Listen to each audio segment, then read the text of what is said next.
Chapter 76 Grand Royal Games 1. The grand welcoming feast in the Great Hall of the Red Keep had concluded without a single drop of blood spilled, a rare feat that John Aaron attributed entirely to the sheer, overwhelming anticipation of the coming games.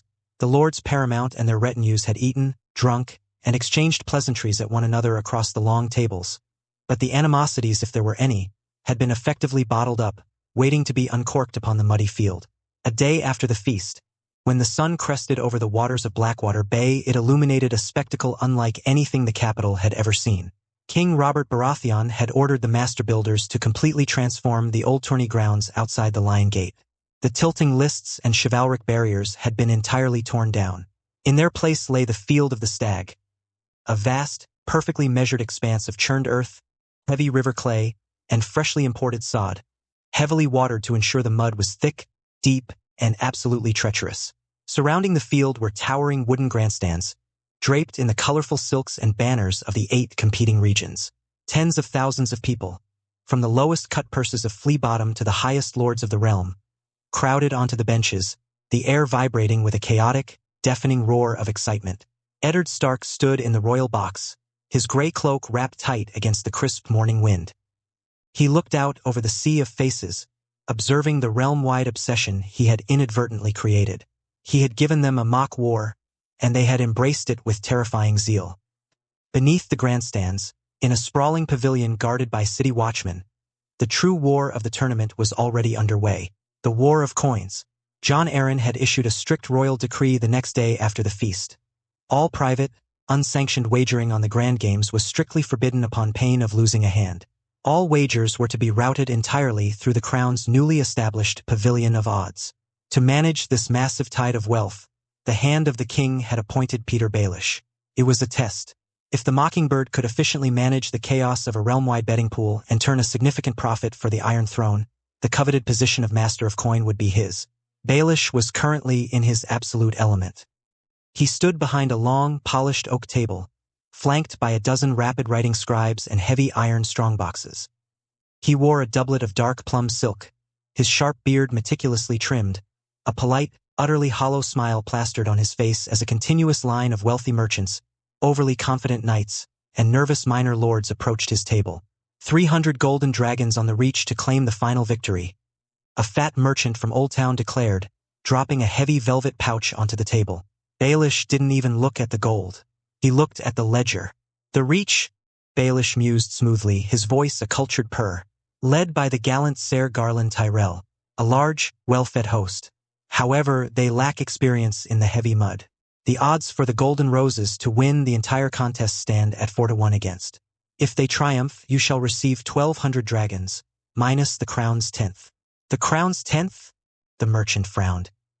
His Grace requires a 10th part of all winning purses to maintain the glory of the fields and the peace of the realm, Baelish explained flawlessly, signaling a scribe to draw up the wooden tally token. A small price to pay to support your king, is it not? The merchant grumbled but accepted the token.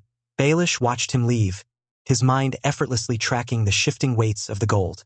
He was purposefully manipulating the payouts, balancing the massive sums bet on popular favorites against the long odds of the underdogs, ensuring that no matter which house won on the mud, the Iron Throne and Peter Baelish would reap a staggering, unassailable profit. Lord Baelish. A low, gravelly voice interrupted his calculations. Baelish looked up to see a grim-faced captain of the Stormlands holding a leather satchel. A wager on the Stormlands, the captain said defensively. 50 dragons on our first match. Baelish's smile widened a fraction. Ah, the Anvils of the Storm, led by Ser Davos Seaworth, I believe? An interesting choice by Lord Stannis, placing a former smuggler in command instead of highborn lords. The internal friction alone is quite palpable. The odds are steep, my friend. Ser Davos knows how to hold a line when the tide is rough. The captain growled, offended. He'll surprise you. I am rarely surprised, Baelish said, taking the gold. But I am always happy to hold your coin. Let us test that rarity, Lord Baelish. A smooth, dangerous voice purred. Prince Oberyn Martell stepped up to the table, clad in flowing orange silks that stood out brightly against the drab wooden structures. He tossed a heavy, clinking purse of sun-stamped Dornish gold onto the ledger. 500 dragons, the Red Viper declared with a wicked smile. On the Westerlands. Baelish's polite mask slipped for a fraction of a second. He looked at the gold, then at the prince. The Westerlands, my prince? Against the Blackfish? Ser Brinden is a legendary commander of infantry, while Lord Tywin has entrusted his men to his youngest son. The odds are steeply against the imp. Oberyn chuckled, his dark eyes gleaming with amusement. Well, everyone is betting against the dwarf, so I like to bet against the odds. And besides, Lord Baelish, that dwarf possesses the only working mind in Casterly Rock. Maybe he will surprise us. A sudden, earth-shaking blast from a dozen horns signaled the beginning of the proceedings. In the center of the muddy field, the master of the games, a loud-voiced herald handpicked by the king, stood upon a small wooden platform. Lords, ladies, and common folk of the realm, the herald bellowed, his voice carrying over the roaring crowd. Welcome to the Grand Games. By decree of His Grace, King Robert Baratheon, we commence the great royal games. The crowd screamed its approval, stamping their boots on the wooden stands until the entire structure trembled. The rules are absolute, the herald continued. 8 teams stand ready. The stags of the Crownlands, the lions of the west, the mud hounds of the rivers, the bronze falcons of the vale, the anvils of the storm, the sand vipers of Dorne, the golden roses of the reach, and the dire wolves of the north.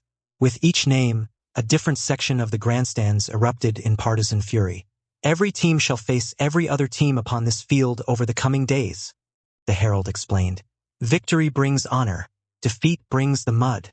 The 4 teams with the greatest number of triumphs at the end of the contest shall advance as the final 4 victors, where they shall battle until only one champion remains to claim the king's prize of 100,000 golden dragons.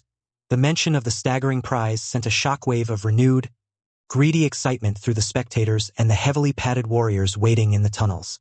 And for our very first clash of the contest, the herald roared, pointing his baton toward the heavy wooden gates at either end of the field, we call forth the pride of the West against the endurance of the rivers, the lions against the mudhounds. Enter the field. In the damp, shadowed tunnel leading out to the southern end of the field, Brinden Tully, the Blackfish, stood among his 15 chosen men. They did not look like shiny, polished knights. Brinden had specifically forbidden heavy padding or bright colors. His Riverlanders wore tough, boiled leather dyed the color of wet earth. They were men accustomed to digging trenches in the rain, pulling heavy barges upstream, and fighting in the bogs. Brinden himself stood in the center of them. Listen to me, the Blackfish growled, his voice a low, steady current. The Westermen are going to come out there looking to break us with a single, massive blow. They are heavy, they are proud, and they think they are moving a mountain. He reached out, grabbing the thick leather straps of the men beside him, demonstrating the hold. We are not a mountain, Brinden said fiercely. We are the river. When they strike, we do not stand rigid and shatter. We yield, half a pace backward. We let them push into our center, we absorb their charge, and then we wrap around their flanks like water closing over a drowning man. We drag them down into the deep mud, and we do not let go. Understand? I, Ser Brinden, the Riverlanders chanted in unison. A gritty, determined sound. Lock arms, the Blackfish commanded. Let us show the lions how to swim. In the opposite tunnel, the atmosphere was entirely different. The Westerlands team looked terrifying. Tyrion Lannister had selected the absolute largest, thickest, most heavily muscled brutes from his father's vanguard. They wore matching tunics of heavy crimson canvas, deeply padded at the shoulders. They looked like a moving wall of red meat. Tyrion Lannister stood atop a wooden crate he had ordered brought into the tunnel, allowing him to look his towering behemoths in the eye. You look magnificent, Tyrion praised them, pacing the length of his crate with his hands clasped behind his back. You look like a nightmare crafted of beef and bad intentions.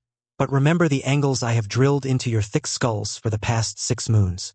He pointed a finger at Dake, whose face was currently set in a mask of intense, literal concentration. Dake, what are we? Tyrion asked. We are a wedge of meat and bone, my lord. Dake recited perfectly. We are a lever. Exactly, Tyrion beamed. You are not 15 men fighting 15 men. You are a single, unified siege ram. When the horn blows, you do not look at their faces.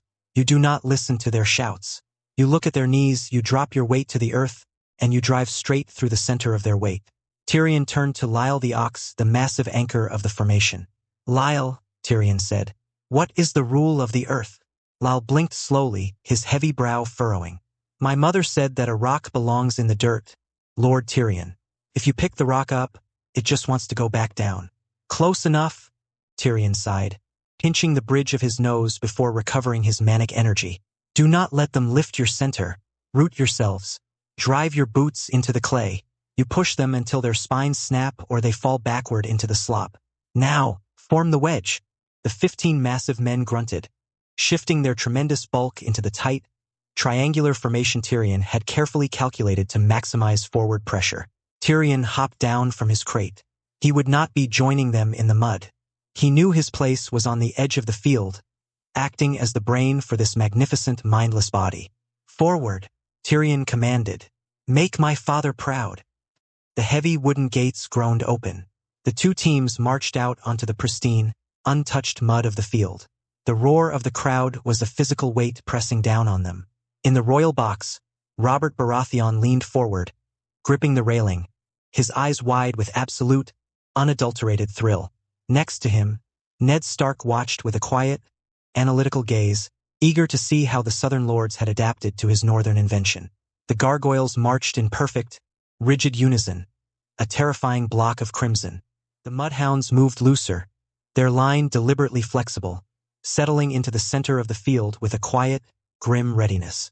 They met at the center lime line. They did not shout insults. They simply stared at the men across from them, their breath pluming in the crisp air. Tyrion Lannister took his place on a small wooden mounting block positioned right on the boundary, directly parallel to the center mark. He held a rolled piece of parchment like a baton. The master of the games raised the heavy mammoth horn. Oonk! The eruption of violence was instantaneous. Drive! Tyrion shrieked from his block. The gargoyles hit the Riverlands line with the force of a collapsing fortress wall. The sound of 30 heavy bodies smashing together, leather on leather, bone vibrating against bone, echoed like a thunderclap across the arena. The crowd screamed. The initial impact of the Westerland's wedge was absolutely devastating. Lyle the oxen Dake, forming the tip of the spear, drove their massive shoulders directly into the chest of Brynden Tully and the men beside him. The Riverlands line bowed violently. They were shoved backward 3 full feet in the first 2 seconds, their boots slipping in the slick clay. They're breaking! Robert Baratheon cheered from the box, slamming his fist on the rail. But Ned Stark narrowed his eyes. No, they are yielding. Down in the mud, the Blackfish gritted his teeth, feeling the crushing, suffocating pressure of the mountain's former vanguard pressing against his ribs. His lungs burned, but his mind was clear. Hold the river, Brynden roared, his voice muffled by the press of bodies. Let the rock sink. Now, the flanks. The Riverlanders did exactly as they had been drilled. The center of their line, Brynden and his heaviest men, stopped resisting the forward push entirely and took a rapid, synchronized half-step backward, digging their heels deep into the mud. The Westerland's wedge, expecting rigid resistance, suddenly found a pocket of empty air. Their immense forward push carried them stumbling into the created gap. The perfect, rigid triangle of the gargoyles warped, their weight pitching dangerously forward. Instantly, the outer edges of the Riverlands line, the swifter, agile men of the marshes, clamped down hard. They surged forward, wrapping around the exposed sides of the crimson wedge like a vice. They had trapped the lion in a net of mud. The nature of the struggle shifted completely. It was no longer a brutal, explosive charge. It became a suffocating, agonizing grind of endurance. The gargoyles were trapped in a crescent shape, their forward surge completely halted by the deeply anchored center of the Riverlands line, their flanks continuously pressured by the wrapping ends of the mudhounds.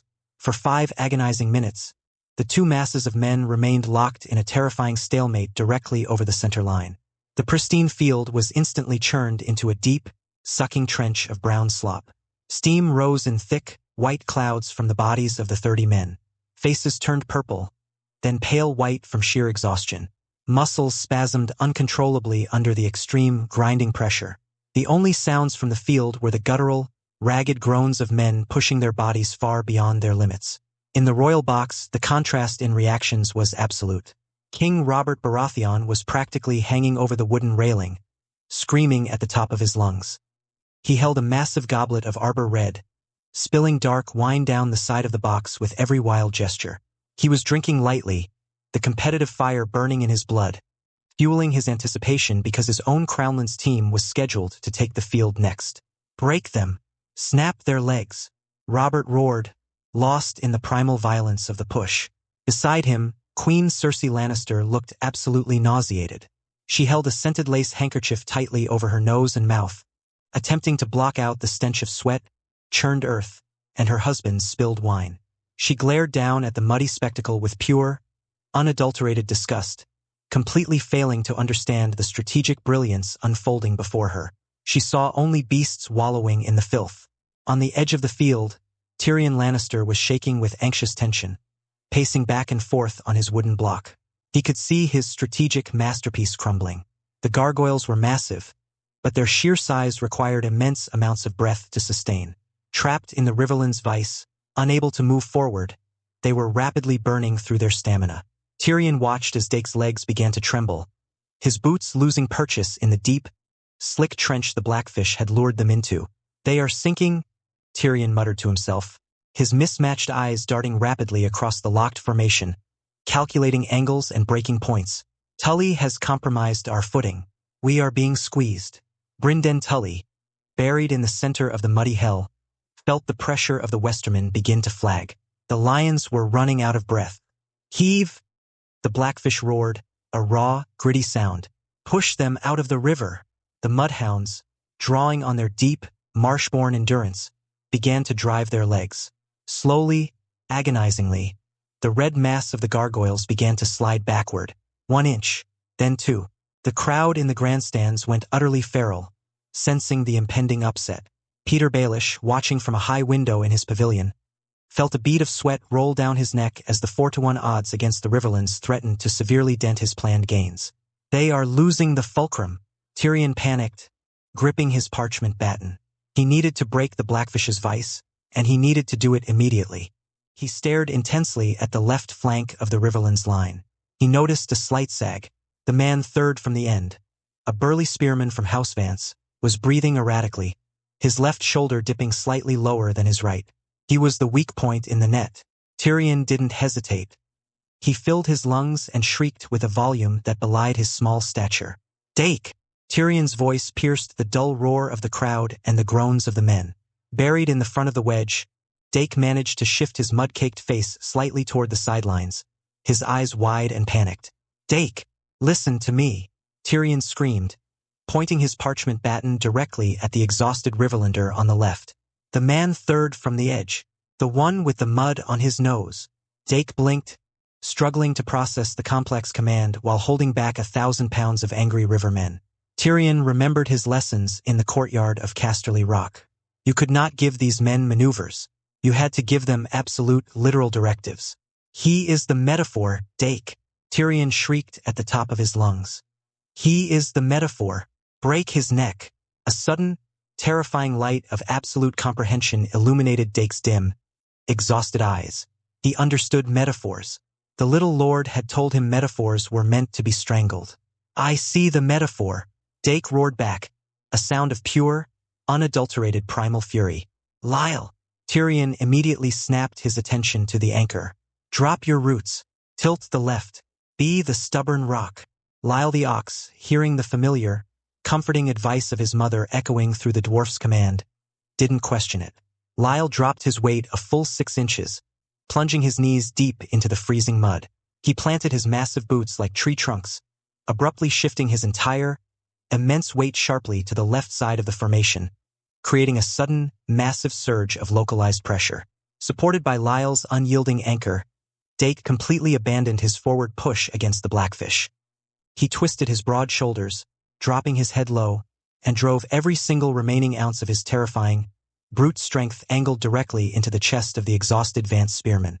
The sudden, violent shift in the angle of the push was devastating.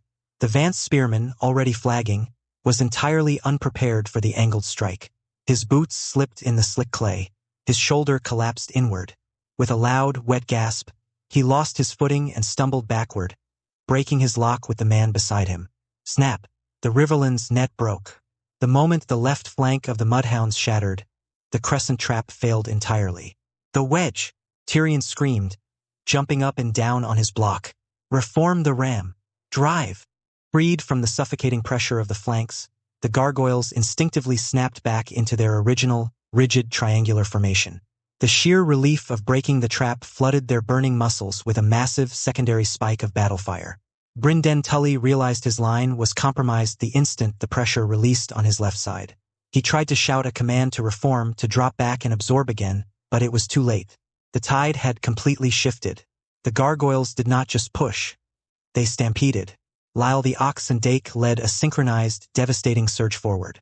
The Riverlands line, now fragmented and unbalanced, could not absorb the renewed, focused impact of the heavy red wedge. The mudhounds were driven backward, not by inches this time but by yards.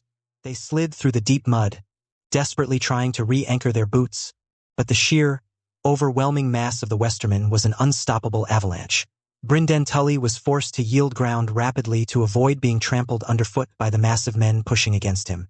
The crowd's roar shifted in tone, a mix of awe and primal excitement as the Crimson Wall drove the Brown Wall relentlessly across the field. 10 yards. 5 yards. Don't stop until they eat the dirt, Tyrion bellowed, waving his parchment like a mad conductor directing a symphony of violence.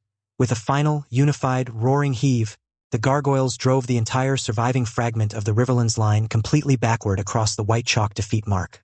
Several of the mudhounds, including the Blackfish, lost their footing in the final push and collapsed onto their backs in the freezing slop, gasping for air, their chests heaving in total exhaustion. The heavy mammoth horn blew 3 sharp, definitive blasts. The match was over. The gargoyles instantly broke their lock. They didn't celebrate immediately. They simply collapsed. Massive men fell to their knees in the mud, clutching their burning thighs and gasping at the cold air. Down in the slop, Brynden Tully hauled himself slowly to his feet. The Blackfish was coated entirely in thick brown mud, his chest heaving painfully. He wiped the sludge from his eyes and looked across the ruined field. He spotted Tyrion Lannister standing atop his wooden block. Brynden did not curse or spit. Recognizing the brilliance of the maneuver that had broken his vice, the veteran Riverlands commander raised a mud-caked fist and offered a weary, highly respectful bow. Tyrion, surprised but immensely gratified, returned the bow with a deep, theatrical flourish of his own. High above in the royal box, Tywin Lannister watched the exchange in stony silence. The old lion did not cheer for his house's victory. He did not smile, but he slowly leaned forward, his cold green eyes narrowing as he analyzed what had just happened. Tywin had given Tyrion this command as a mockery, an insult meant to keep the dwarf hidden in the mud. Instead, he had just watched his despised youngest son utilize flawless formations and pinpoint leverage to outmaneuver and shatter one of the most seasoned battle commanders in the Seven Kingdoms. A complex mixture of annoyance and undeniable, reluctant respect settled coldly in Tywin's chest. Ned Stark watched Tyrion with a quiet, measuring gaze. The dwarf had just outcommanded the Blackfish, turning absolute physical exhaustion into a calculated strike using nothing but words and an understanding of human limits. The lion has sharper claws than his father realizes, Ned thought, turning away from the field as the herald prepared to announce the next match of the great contest. The games had well and truly begun. Chapter 77 Grand Royal Games 2. Beneath the towering wooden grandstands of the Field of the Stag, the shadows of the southern tunnels were cool and damp. The air smelled strongly of churned earth, horse sweat, and the nervous anticipation of armed men stripped of their steel. In the tunnel designated for the Knights of the Vale, the atmosphere was stiflingly rigid. Lord Yohn Royce, known throughout the Seven Kingdoms as Bronze Yohn, stood before his chosen 15 men. He wore his ancient, rune-inscribed bronze armor, a magnificent and imposing figure that commanded absolute respect. However, his imposing nature was somewhat at odds with the men standing before him. The Vale team was comprised of knights and highborn squires from houses Waynwood, Redfort, Corbray, and Templeton. They were men bred for the saddle, trained from childhood to wield long lances and ride heavy destriers. Now they stood in thick padded leather tunics, their fine riding boots replaced by coarse, heavy-soled work boots. They looked uncomfortable. Lord Jon Arryn had been entirely consumed by the burden of managing the massive gathering of wealth and people in the capital. The mandate to field a team had fallen to Bronze Yohn at the very last moment. There had been no moons of grueling, coordinated drills in the mud like those endured by the Northern Wolfguard or Tyrion Lannister's carefully built gargoyles. The men of the Vale had practiced for barely a fortnight on the dry, manicured lawns of the Red Keep's inner courtyards. "Listen to me, men of the mountain and Vale," Yohn Royce boomed, his voice echoing off the stone walls of the tunnel. "You step out there today not as singular knights seeking individual glory, but as the unbreakable stone of the area itself."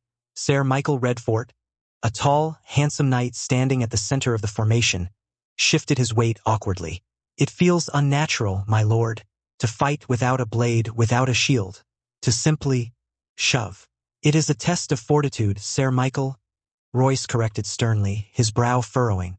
"The Northmen invented this to test their endurance. We shall not be found wanting. You are knights of the Vale.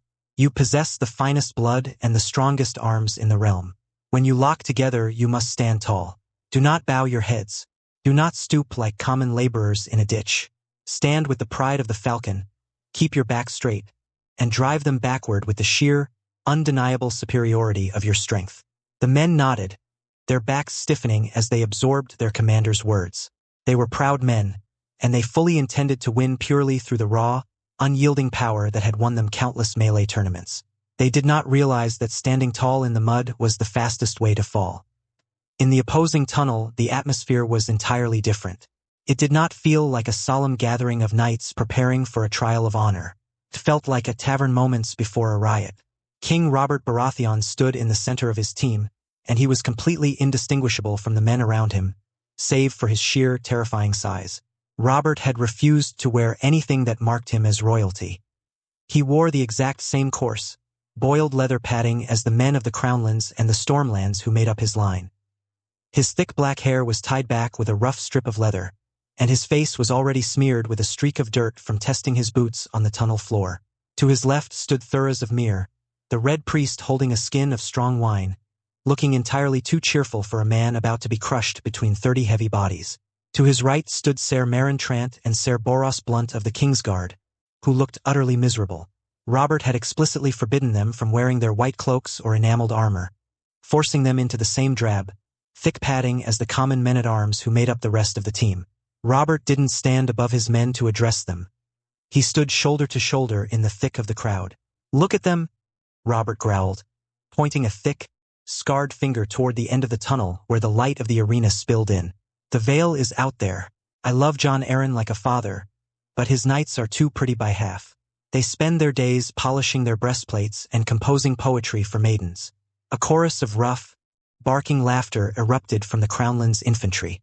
Robert turned, his blue eyes burning with a fierce, contagious fire. He grabbed the heavy leather straps on the shoulders of the men nearest to him, shaking them to emphasize his words. "They think this is a joust," Robert bellowed, his voice echoing like rolling thunder. "They think they can stand tall, puff out their chests, and we will simply bounce off them like wooden lances. They think because we wear no steel, this isn't a war." He stepped forward, pacing the short length of the tunnel, striking his own chest with a heavy fist. "But we know the truth. This isn't about the steel you hold in your hand. It's about the iron in your spine. The Vale wants to stand tall like a mountain? Fine. Let them be the mountain." Robert stopped, leaning in close, his voice dropping to a low, dangerous rumble that sent shivers of pure battlefire down the spines of his men. "Because we are the storm, and the storm does not care how tall the mountain stands. The storm grinds the mountain down to dust. When we lock arms, we do not stand tall. We drop low. We dig our roots into the mud like ancient oaks. We get beneath their pride, we get beneath their height, and we drive them up and out. Aye." The men roared in unison. "No man breaks the lock," Robert shouted, his face inches from a burly Stokeworth man-at-arms. "If your legs burn, you push harder. If your lungs scream, you swallow the pain. We move as one beast, one heart, one fury." Robert threw his arms wide, looking at the 14 men who were no longer his subjects, but his brothers in the dirt. "Who rules the mud?" Robert roared. "The stag!" The team screamed back, their voices practically shaking the stone ceiling of the tunnel. "Then let's go show the falcons how to fly," Robert bellowed, turning and marching toward the blinding light of the arena. The field of the stag was a tempest of noise. Tens of thousands of spectators packed the towering wooden grandstands. The wealth of the realm was on display in the lower tiers, where lords and ladies sat beneath silken canopies, drinking iced wine and waving delicate fans. Above them, stretching to the very top of the bleachers, the small folk of King's Landing were packed shoulder to shoulder, shouting, singing, and placing frantic wagers with Peter Baelish's countless betting agents. In the royal box, situated at the perfect center of the field, Queen Cersei sat rigid and perfect, a vision in crimson and gold. She held a fan of Myrish lace, her green eyes scanning the muddy field with absolute, unadulterated disdain. Beside her, Jon Arryn sat with a look of nervous anticipation, while Eddard Stark stood leaning against the wooden railing, his gray eyes analytical and sharp. The master of the games, a herald with lungs like blacksmith's bellows, stepped onto the small wooden platform at the edge of the field. He raised a massive curled mammoth horn and blew a long, reverberating note that cut through the roar of the crowd. "Lords, ladies, and people of the realm," the herald screamed, his voice carrying perfectly. "The next match of the great contest is at hand." The crowd stomped their feet in a rhythmic thunder. From the high peaks and the impregnable Eyrie, led by the Honorable Lord Yon Royce, "I give you the wings of the Vale." From the northern tunnel, the 15 men of the Vale marched out. They moved with perfect military precision. Despite the heavy, unglamorous padding, they carried themselves like knights, their backs perfectly straight, their chins held high. The crowd offered a polite, respectful cheer, accompanied by a smattering of applause from the lords of the East sitting in the stands. "Antio meet them," the herald continued, taking a deep, dramatic breath. "From the shores of the Blackwater to the forests of the Stormlands, led not by a captain, nor by a lord," the herald pointed his wooden baton toward the southern tunnel, "but by the first of his name, the demon of the trident, King Robert Baratheon and the men of the crown." The reaction was not a cheer. It was an explosion. The moment King Robert Baratheon emerged from the shadows of the tunnel, locking arms with a common man-at-arms on his left and a red priest on his right, the entire stadium seemed to erupt in madness. The small folk went absolutely, uncontrollably wild. This was not a king sitting on a high throne, judging them from afar. This was the warrior who had overthrown a dynasty, stripping himself of his gold and crowns to wade into the freezing mud alongside his people. The sheer sight of the monarch willingly submitting himself to the grueling, dirty torment of the shield wall sent a wave of fanatic devotion ripping through the stands. "Robert! Robert! Robert!" The chant started in the highest tiers, a deafening, rhythmic roar that quickly swallowed the entire arena. In the royal box, Cersei Lannister's knuckles turned white as she gripped the armrests of her gilded chair. She stared down at the massive, black-haired brute marching onto the field, his teeth bared in a savage grin. He is a baseborn savage, Cersei thought, a wave of pure revulsion rolling through her stomach. He strips away the majesty of the Iron Throne to wallow in the filth with peasants. They cheer for a pig rolling in his own slop. She looked away, unable to bear the sight of her husband debasing the crown she wore so proudly. Jon Arryn leaned over the rail, his face a mixture of pride and deep, agonizing worry. He should not be down there, Ned. If his heart gives out, or if he slips and is trampled by 30 men. Ned observed the hand closely. Jon wasn't just worried for Robert's health. He was watching his proud, pristine knights of the Eyrie being ground into the muck. Jon winced visibly as a Redfort squire lost his footing and was dragged through the mud.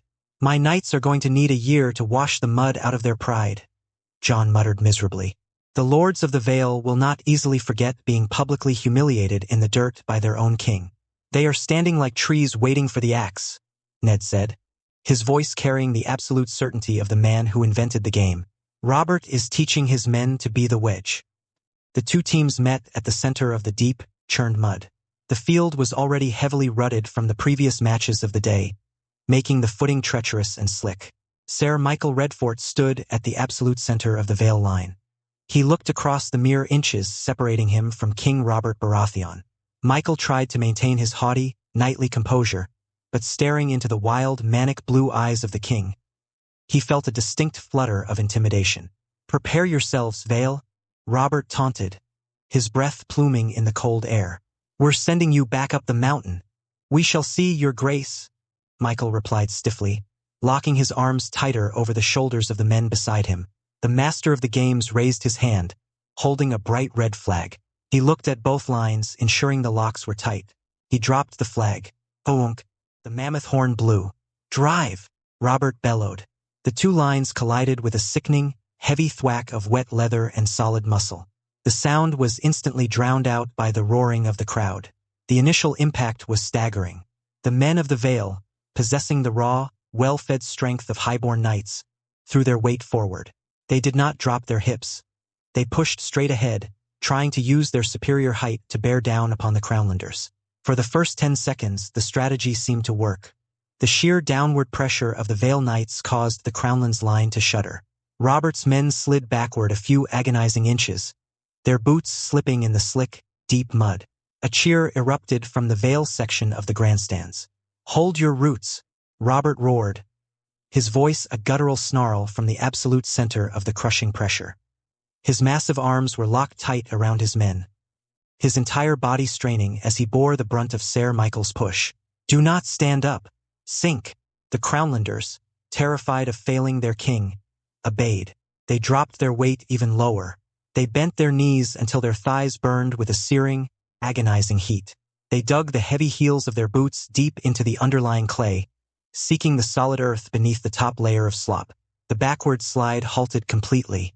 The match transformed from an explosive charge into a suffocating, brutal grinding stalemate.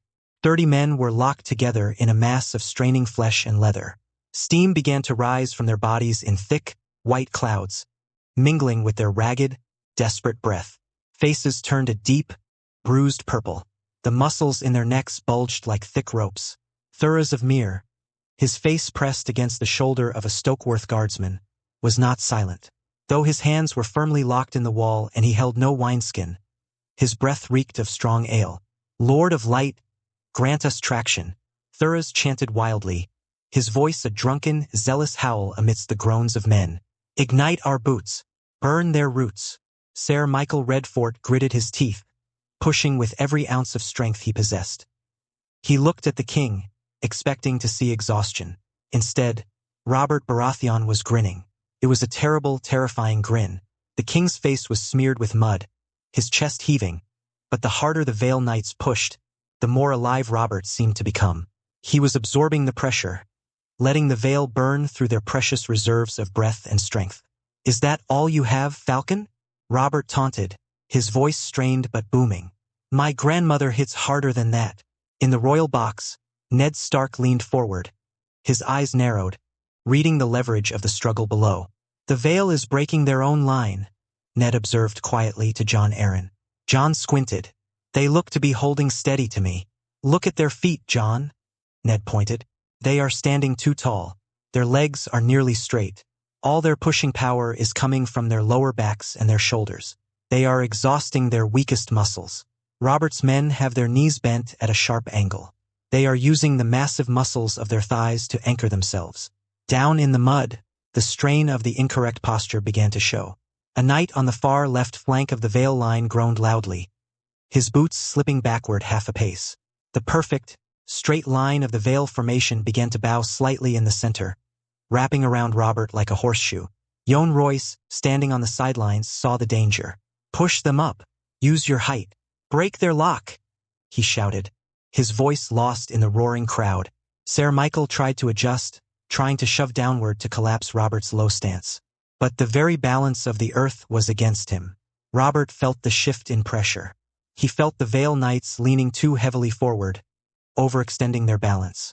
He needed to coordinate his men for the final drive. He began a deep, guttural shout, drawing the breath from his belly. "Ours," Robert bellowed. "Yes, the fury," his men roared back, their voices vibrating through the locked arms. "Ours," Robert shouted, the chant focusing their burning muscles into a single, unified purpose. "Is the fury." The unified shouts terrified the Vale Knights, breaking their concentration. "Now!" Robert screamed, a sound that seemed to rip from the very bottom of his soul. Up and through, the Crownlands line moved as a single, devastating organism. They didn't just push forward. Using their deeply bent knees, they drove their weight upward and forward simultaneously. The effect was catastrophic for the Vale. The upward drive of Robert's men struck beneath the chests of the taller, straighter Vale Knights. It completely uprooted their footing. Sir Michael Redfort felt his boots physically lift a fraction of an inch out of the mud. Denied their traction, The raw strength of the Vale was rendered entirely useless. "Drive!" Thuras of Myr screamed from Robert's right, his voice wild. The Crownland's line surged forward like a breaking dam. The Vale line shattered.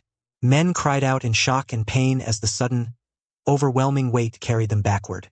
They couldn't reset their feet. They stumbled, sliding helplessly through the deep, churning muck. Robert Baratheon was an unstoppable force of nature. He drove his legs like massive hammers, his boots churning the earth, plowing forward and completely overwhelming the center of the opposing line. The Vale retreated 5 yards in a matter of seconds, then 10. "Don't let them breathe," Robert roared, his face a mask of mud and absolute victory. With one final, unified, roaring heave, the Crownland's line shoved the entire remaining mass of the Vale Knights violently backward across the white chalk defeat line. The horn blew 3 sharp, definitive blasts. The match was over.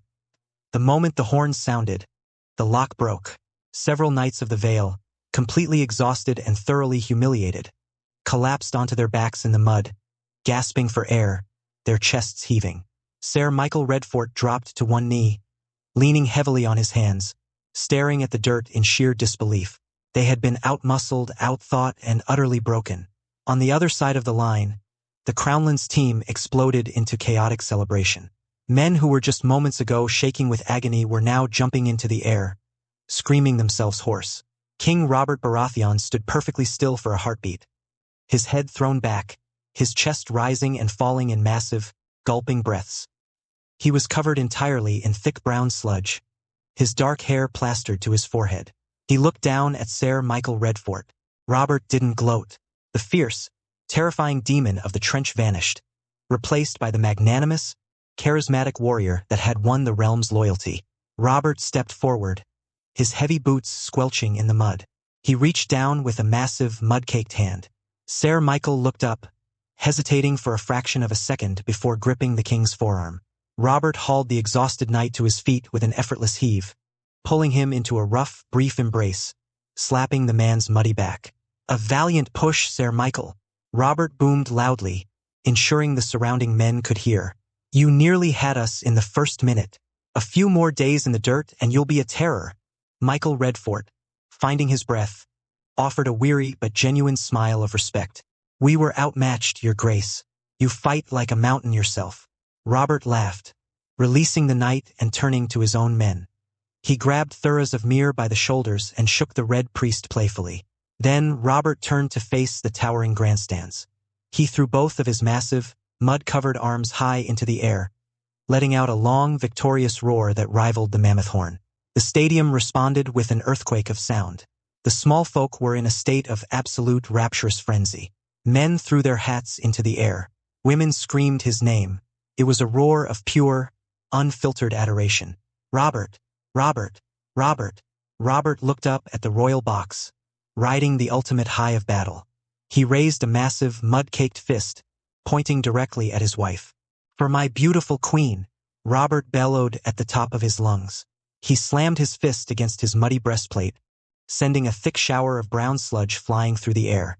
A splatter of wet mud arced over the rail, landing with a wet smack dangerously close to the hem of Cersei's pristine crimson gown. The crowd roared even louder, interpreting it as a wild, romantic tribute. Cersei did not flinch, but her green eyes turned murderous, promising slow deaths for every man cheering in the yard. She did not leave her seat, refusing to show weakness, but her grip on her delicate Myrish fan snapped the wood in two. In the royal box, Jon Arryn let out a long, shuddering sigh of relief, sinking back into his chair. He survived. Praise the gods, he survived. Ned Stark pushed himself off the wooden rail, a faint, proud smile touching his lips. "He did more than survive, Jon," Ned noted softly, looking down at the king who was now being hoisted onto the shoulders of his muddy, exhausted but fiercely loyal team. "Look at them. Look at the crowd." Ned paid Cersei's broken fan no mind. He continued to watch Robert, who was currently holding a leather flask of wine high above his head, toasting the screaming masses. "He hates the politics of the throne room," Ned observed to Jon Arryn, his voice barely audible over the roaring crowd.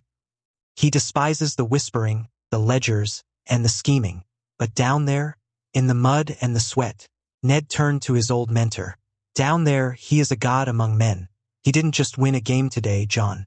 He reminded the capital exactly why they bowed to the stag in the first place. Chapter 78 Grand Royal Games 3. The heavy blast of the horn signaled the end of the morning's brutal contests. Down upon the field of the stag, the deep, sucking trenches carved by 30 massive men during the shield wall matches stood as muddy monuments to the sheer physical torment of the great contest. With the Crownlands and the Westerlands having claimed their grueling victories, the master of the games declared an hour of respite while the sun reached its highest peak in the sky. Instantly, a small army of groundskeepers swarmed the ruined field. They brought heavy, iron-toothed rakes drawn by thick-necked draft horses, dragging the earth flat, smoothing the deep ruts so that the afternoon's warriors would not snap their ankles in the hidden crevices. The boundaries were widened, the chalk lines redrawn. The field was being prepared for a completely different kind of war. The grinding endurance of the morning was over. The afternoon belonged to the swift, the agile, and the sweeping violence of the charge.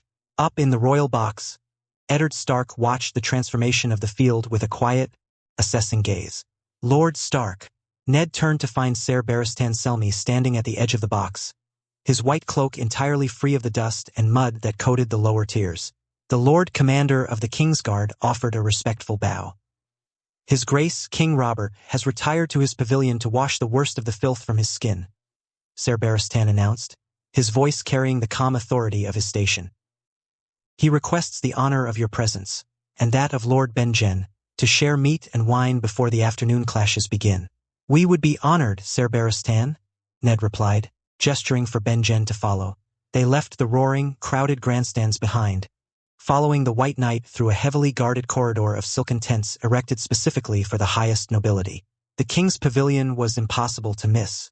It was a massive structure of black and gold silk, crowned with heavy antlered banners that snapped proudly in the coastal wind. Inside, the air was thick with the scent of roasted boar, heavy spices, and strong arbor wine. The gathering was small, but the concentration of power within the canvas walls was absolute.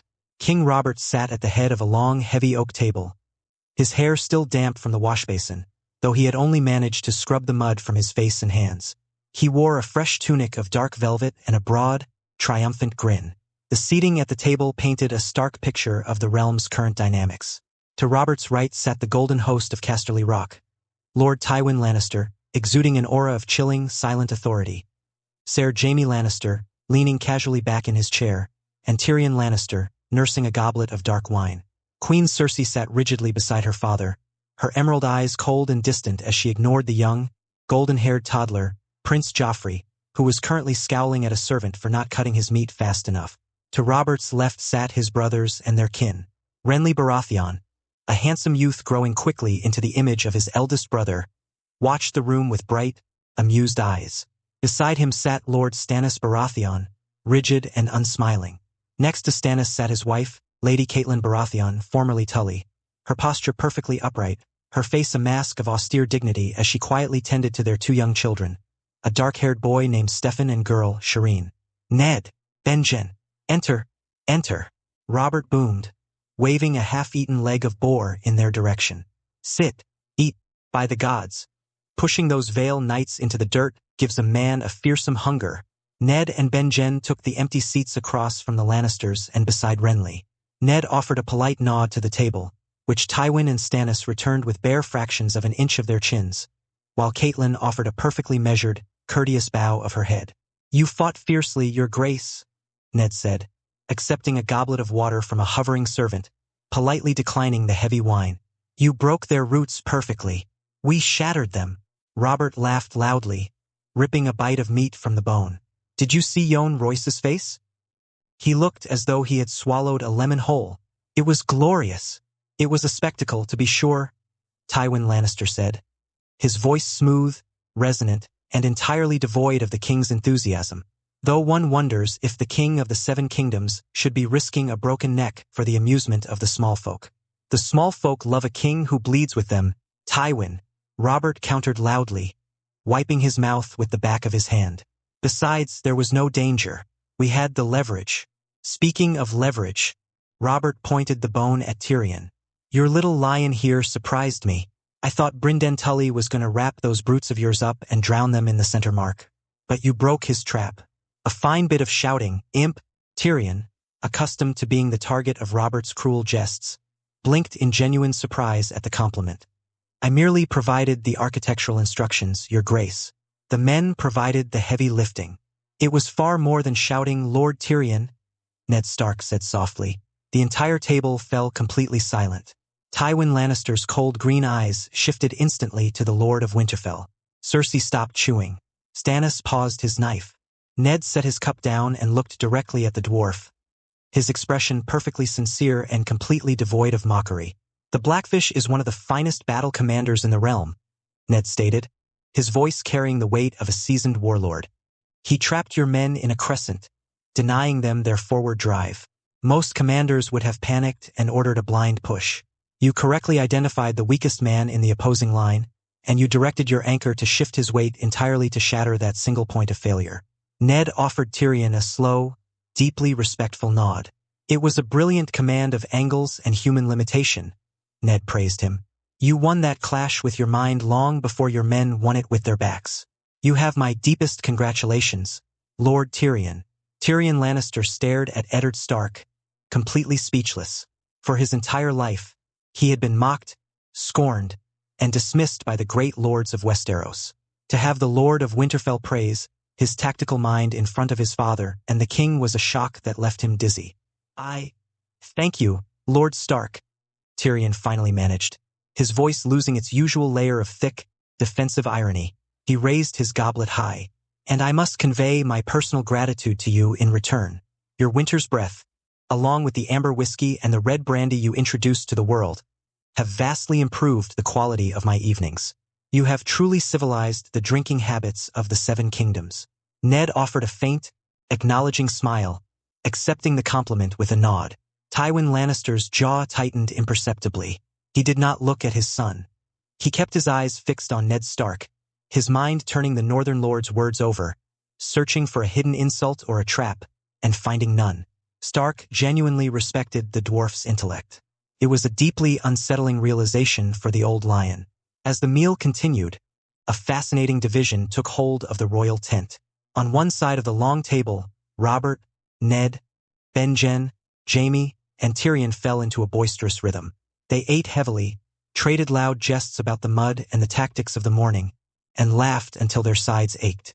Renly occasionally chimed in with a sharp, witty remark that drew hearty chuckles from Jaime and Robert.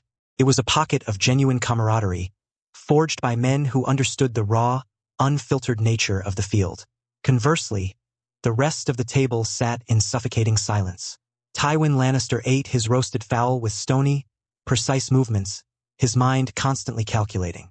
Cersei picked at her food, shooting venomous glares at the laughing men, completely ignoring Joffrey's petulant demands for more sweet cakes.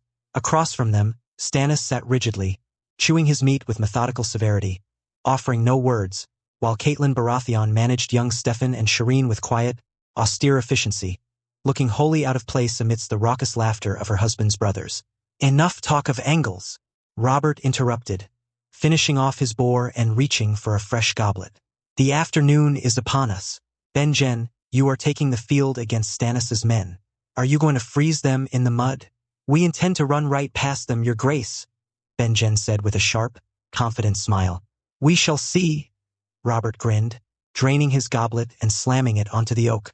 Let us return to the box. I want to see how the Dornishmen handle the deep slop.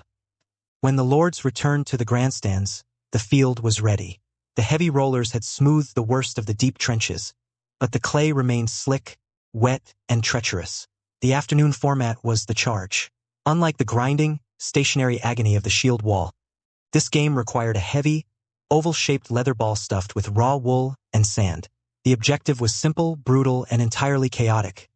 Carry the leather egg to the far end of the field and strike it against the white wooden pillar. The ball could be tossed to a comrade, but only sideways or backward. If a man holding the ball was dragged to the earth by the opposing host, the clash stopped, the lines reformed, and the assault began anew. The first clash of the afternoon pitted the wealth of the Reach against the burning heat of Dorne. From the northern tunnel marched the Golden Roses. Commanded and led upon the field by Ser Garland Tyrell, they were a magnificent sight. They were large, well-fed men, clad in heavy, deeply padded canvas dyed a brilliant green and gold. They moved with the confident swagger of men who had never known hunger or true hardship. From the southern tunnel emerged the Sand Vipers. Led by Prince Oberyn Martell, the Dornishmen looked entirely different. They wore no heavy canvas or thick padding. They were clad in supple, form-fitting boiled leather, their arms and legs largely bare to allow for maximum movement. They were lean, whipcord thin, and they moved with a loose, predatory grace. They look like they will snap in half if Garland simply falls on them, Jon Arryn observed from the royal box, frowning at the lack of padding on the Dornishmen. They have to catch them first, Jon, Ned noted quietly. The two bands met at the center mark. The master of the games handed the heavy leather ball to Garland Tyrell, whose host had won the right of first assault. The horn blew. "With me!" Garland shouted, tucking the heavy ball tightly against his ribs. The Reach men employed a strategy born of chivalric charges. They formed a tight, protective ring of heavy men around Garland and simply tried to bulldoze their way down the center of the field, relying on their superior weight to crush any Dornishman foolish enough to step in their path. It worked for a dozen strides. Two Dornishmen threw themselves at the moving wall of green and gold, only to be violently shoved aside by the massive shoulders of the Reach Knights. The crowd cheered the display of raw power. But Prince Oberyn Martell was not a man who fought force with force. He fought force with poison, speed, and misdirection. "Now, cut the roots!" Oberyn shrieked, darting around the edge of the moving wall. The Dornishmen did not try to grapple the Reach men by the shoulders or the chest. They dove directly into the freezing mud. They threw their bodies at the knees and ankles of the massive Green Knights. The effect was instantaneous and devastating. Heavy men carrying immense forward momentum suddenly found their legs swept out from under them. Three Reach Knights crashed face first into the slop in a tangle of limbs. The protective wall shattered. Garland Tyrell, suddenly exposed, tried to pivot, his heavy boots sliding in the slick clay. Oberyn Martell struck like a striking snake. He did not tackle Garland to the earth. He simply leaped, driving his shoulder squarely into the ball tucked under Garland's arm. The sudden, violent impact jarred the heavy leather egg loose, popped into the air. Before it could hit the mud, a lean Dornishman snatched it out of the sky. "To the edge!" Oberyn screamed, recovering his footing instantly. The Dornishman with the ball didn't run forward. He sprinted diagonally toward the far boundary line, drawing the furious, recovering Reach Knights toward him. Just as two massive men from House Tarly lunged to drag him down, the Dornishman executed a flawless, sweeping side toss without even looking. The heavy leather egg sailed through the air, perfectly landing in the hands of Prince Oberyn, who was already sprinting down the completely undefended opposite side of the field. "He is too fast," Robert Baratheon bellowed from the box, leaning over the rail. "Look at him run!" A massive, heavy-set knight from House Tarly managed to break off from the main pack, throwing himself into Oberyn's path. The Tarly knight lunged, wrapping his thick arms high, aiming to crush the prince's chest and drag him to the mud. Oberyn did not stop. He did not even slow down.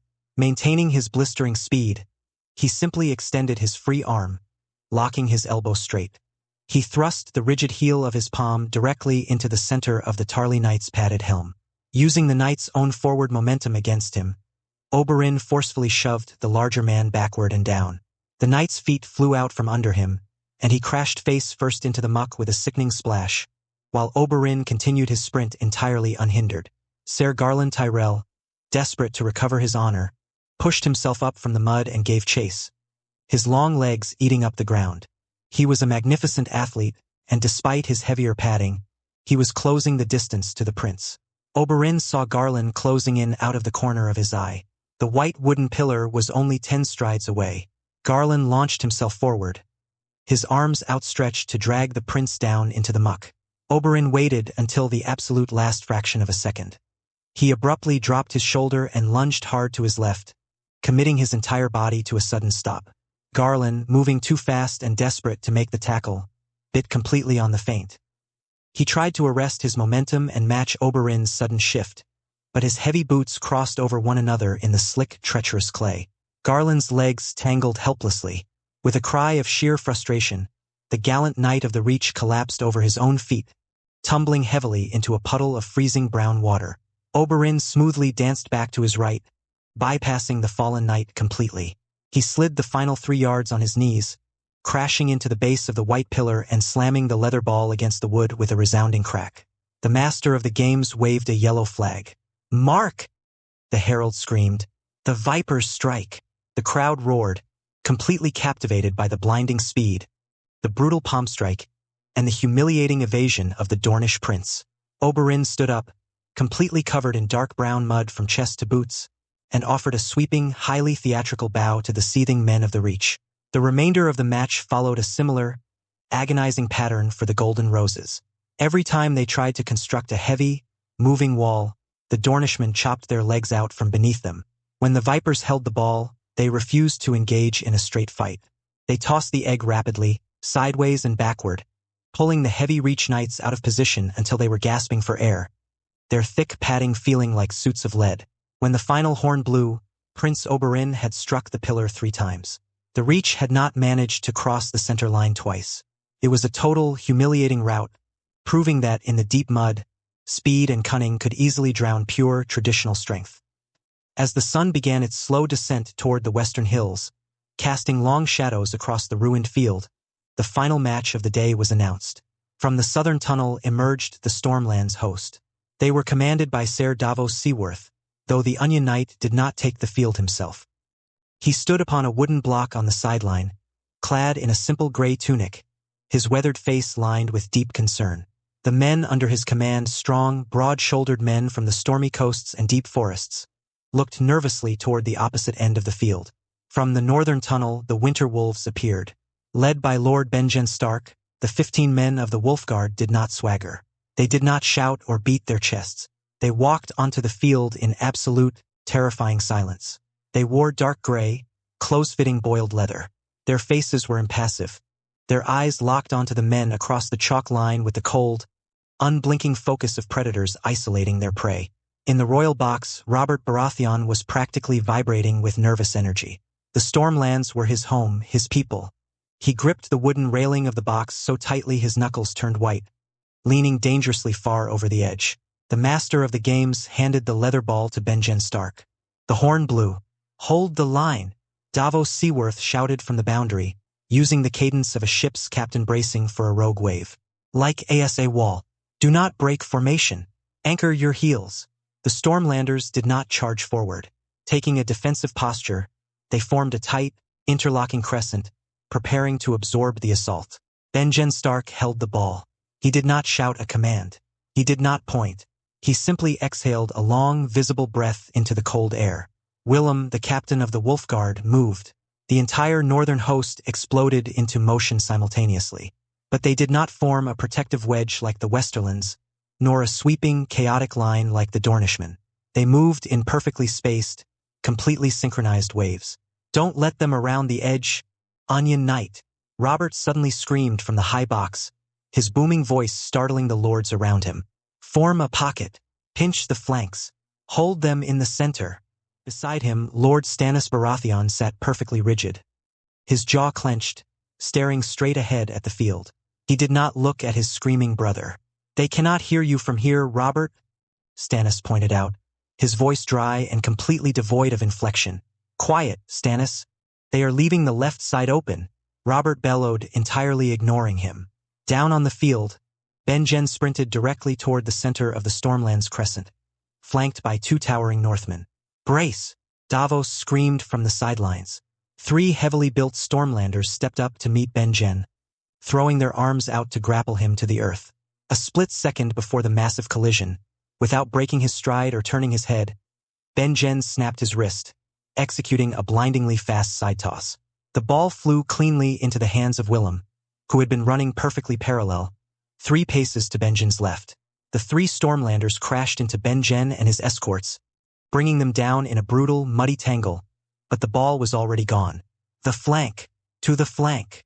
Davos yelled, pointing frantically as Willem sprinted down the edge of the field. The Stormlanders shifted their heavy crescent, surging toward Willem to cut off his path to the White Pillar. A massive knight from House Swan launched himself at Willem, wrapping his thick arms around the northerner's waist, driving him hard into the wet clay. But as Willem fell, he did not clutch the ball to his chest to preserve it. Knowing exactly where his pack was, He threw a desperate, blind toss directly over his own shoulder as he was dragged into the dirt.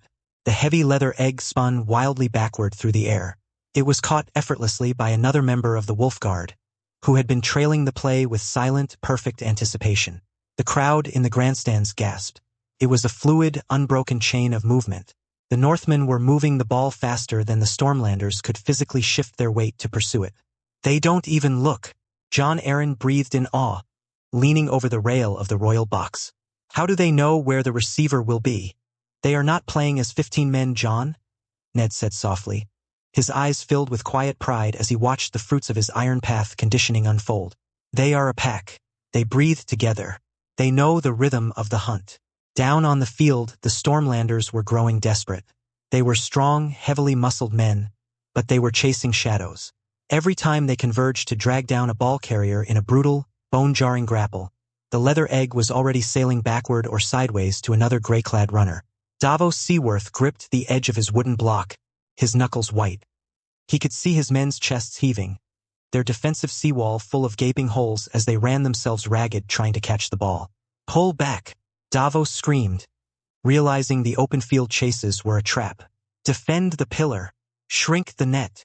The Stormlanders wisely retreated, forming a desperate, dense cluster of bodies directly in front of the white wooden scoring mark. Benjen Stark, having recovered from the first grapple, now held the ball once more. He stopped 15 paces away from the dense knot of Stormland's defenders.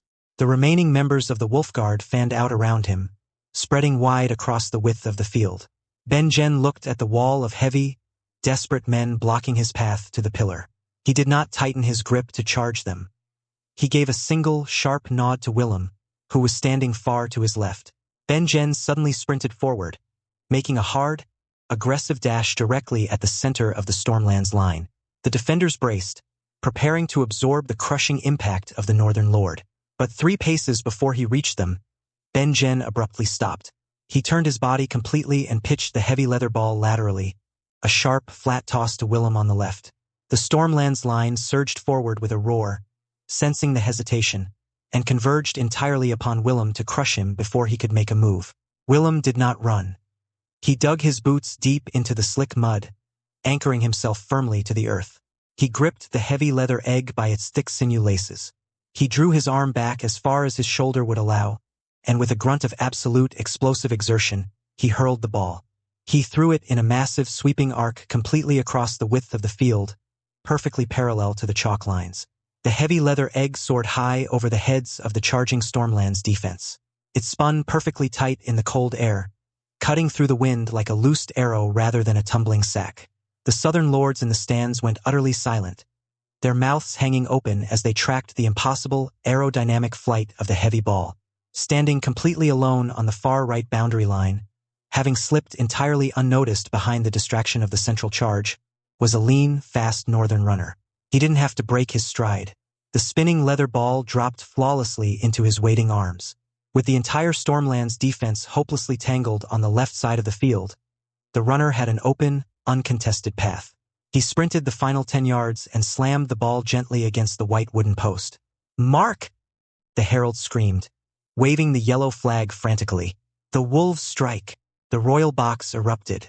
King Robert Baratheon, his partisan frustration entirely overwhelmed by the sheer, spectacular audacity of the play, threw his head back and let out a roar of absolute delight, slapping the wooden rail so hard it cracked. "Did you see that?" Robert bellowed to Stannis, grabbing his rigid brother by the shoulder and shaking him. He threw it entirely across the field, like a rock from a sling. Ned Stark allowed himself a small, satisfied smile. When the final horn sounded, the Winter Wolves had struck the pillar 4 times. The Stormlands had fought with incredible grit, managing to drag Benjen to the mud inches from the mark on 2 separate occasions. But they had not been able to cross the center line to mount an assault of their own. As the bruised, mud-soaked men of the Stormlands picked themselves up from the dirt, they looked at the Northmen with a mixture of exhaustion and profound, wary respect.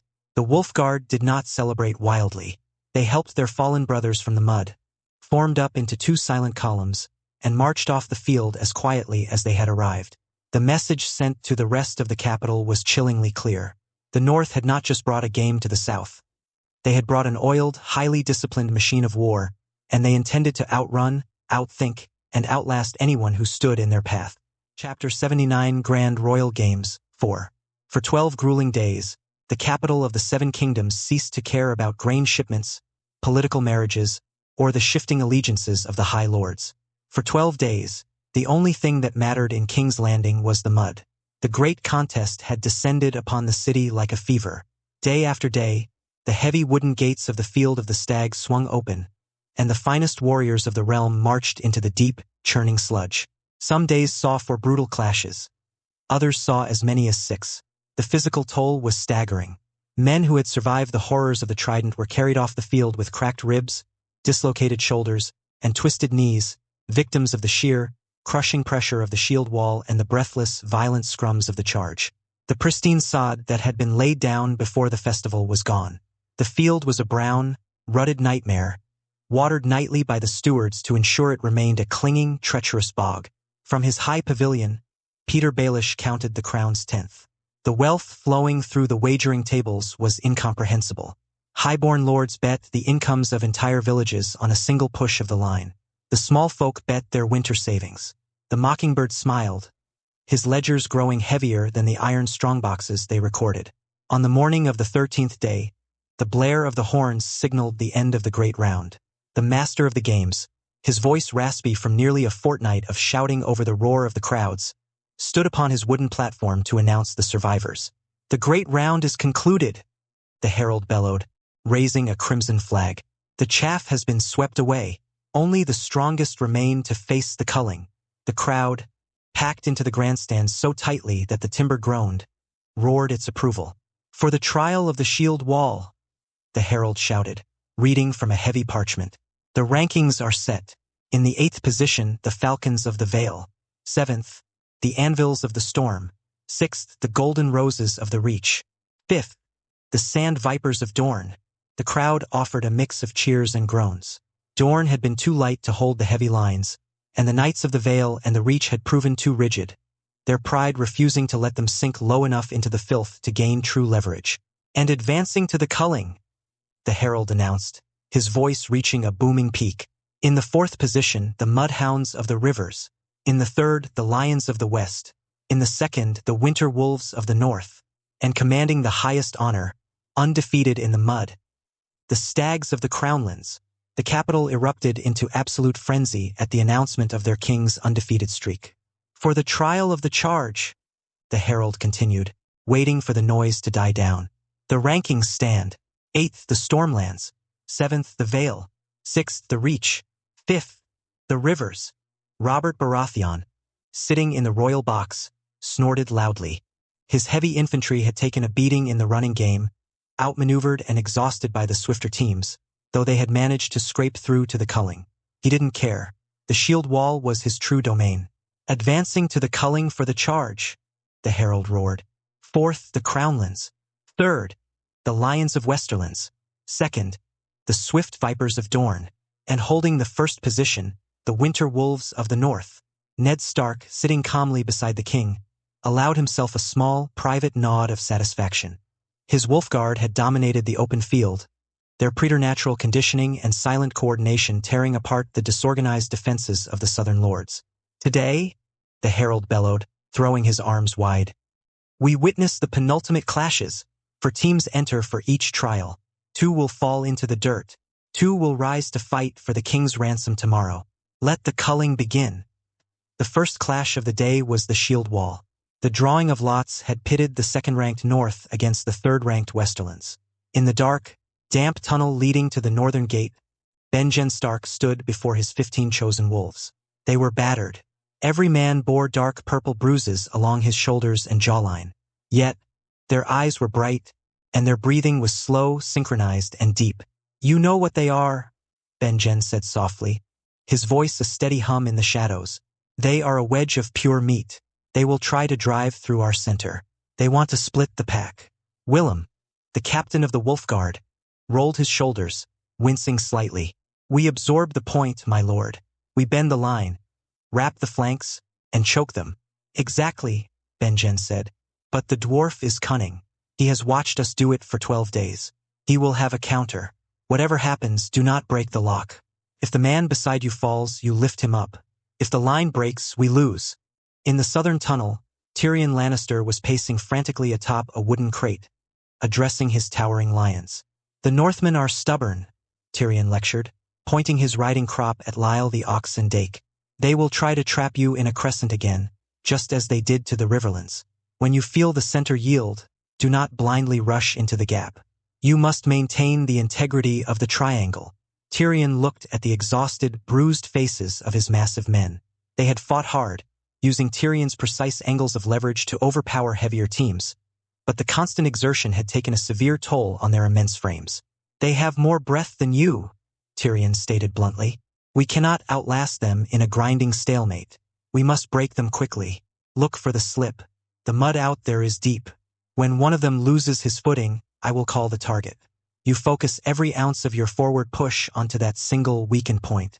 Shatter the link and the chain falls apart. Understood. Find the slip, break the link, Dake repeated faithfully. May the warrior guide your heavy boots, Tyrion sighed, hopping down. Forward. The heavy gates opened. The roar of 50,000 spectators hit the warriors like a physical wave. The winter wolves marched out in perfect, silent unison. The lions of the west stomped out, a terrifying block of crimson canvas and heavy muscle. In the royal box, Tywin Lannister leaned forward, resting his chin on his steepled fingers. Beside him, Queen Cersei looked on with veiled disgust, though she desperately wanted to see the arrogant northern savages humiliated by her father's men. Ned Stark watched his brother with a critical eye. He knew the Westerlands team was heavier, perhaps by a collective 400 pounds. If Tyrion had taught them how to focus that mass effectively, the Wolfguard would face the hardest fight of their lives. The teams met at the center chalk line. Tyrion took his place on a small wooden mounting block on the sideline, his eyes darting across the opposing formation. The master of the games raised the red flag. He dropped it. "Oonk, drive!" Tyrion shrieked. The lions slammed into the Wolfguard.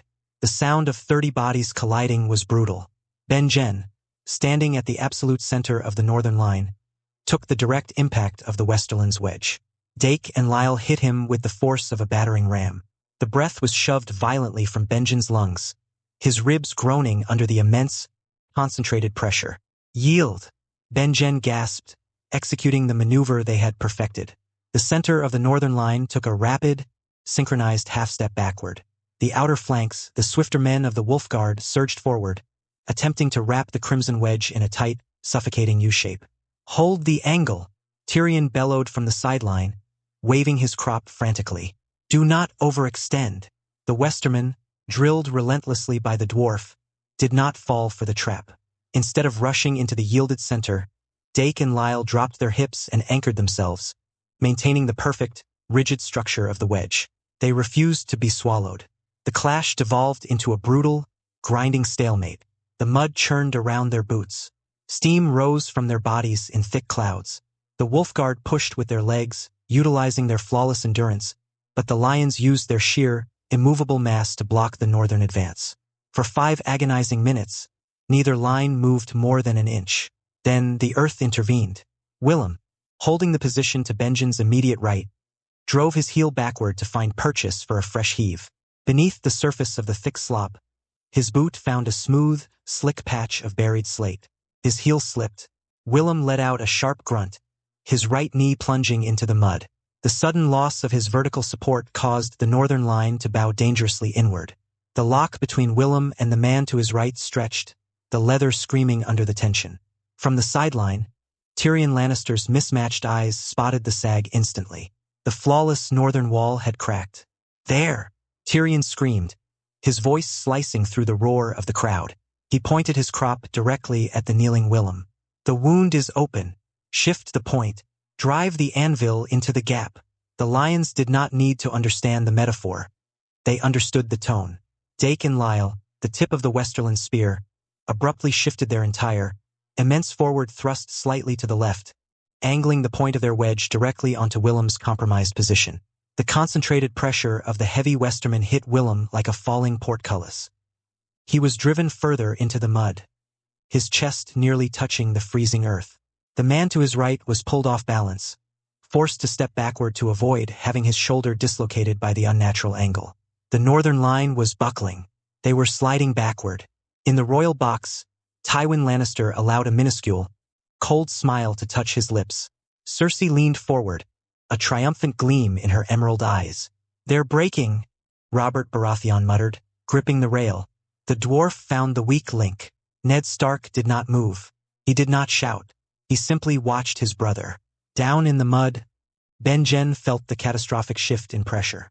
He felt Willem going down, and he knew that if the lock broke, the heavier Westermen would trample them into the dirt. Benjen couldn't push back against the combined weight of the wedge alone. He needed to alter the shape of the fight. "Hinge!" Benjen roared, a command born not of desperation, but of absolute, practiced discipline. The Wolfguard did not panic. They trusted their commander implicitly.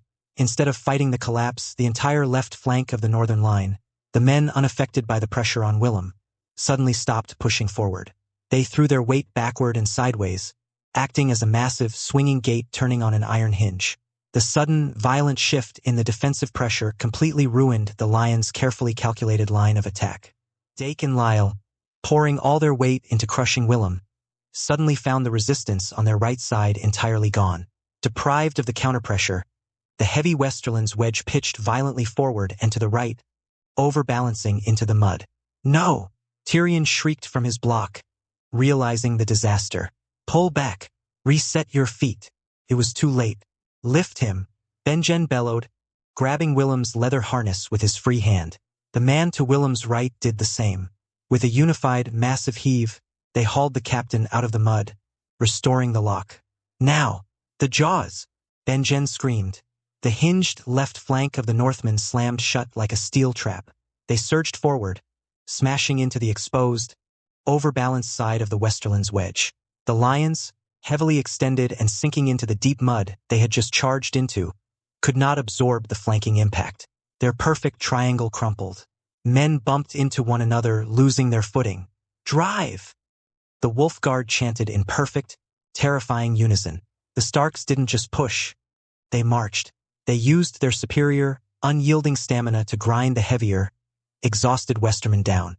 The Lions tried to anchor themselves, but their boots found no purchase against the relentless, synchronized stomping of the northern pack.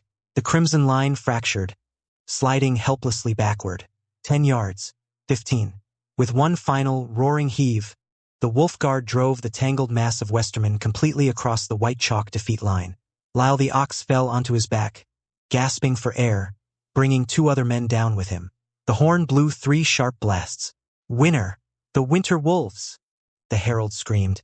The stadium erupted in a deafening cacophony of cheers. Benjen Stark broke the lock, breathing heavily, entirely coated in brown muck. He reached down, offering a hand to haul Dake out of the mud. The massive Westerman took it, looking at the young lord with exhausted, bewildered respect. Tyrion slowly lowered his riding crop. He looked at the ruined, panting forms of his lions. He waded into the thickest part of the slop as Dake and Lyle the Ox hauled themselves to their feet. Lyle wiped a thick smear of brown clay from his eyes, looking down at the dwarf with an earnest, highly apologetic expression. "My mama always said, Lord Tyrion," Lyle panted heavily, his chest heaving, "that a door only swings one way. The wolves broke our hinges." Tyrion stared at the massive, mud-covered brute for a long moment, utterly exhausted by the ordeal.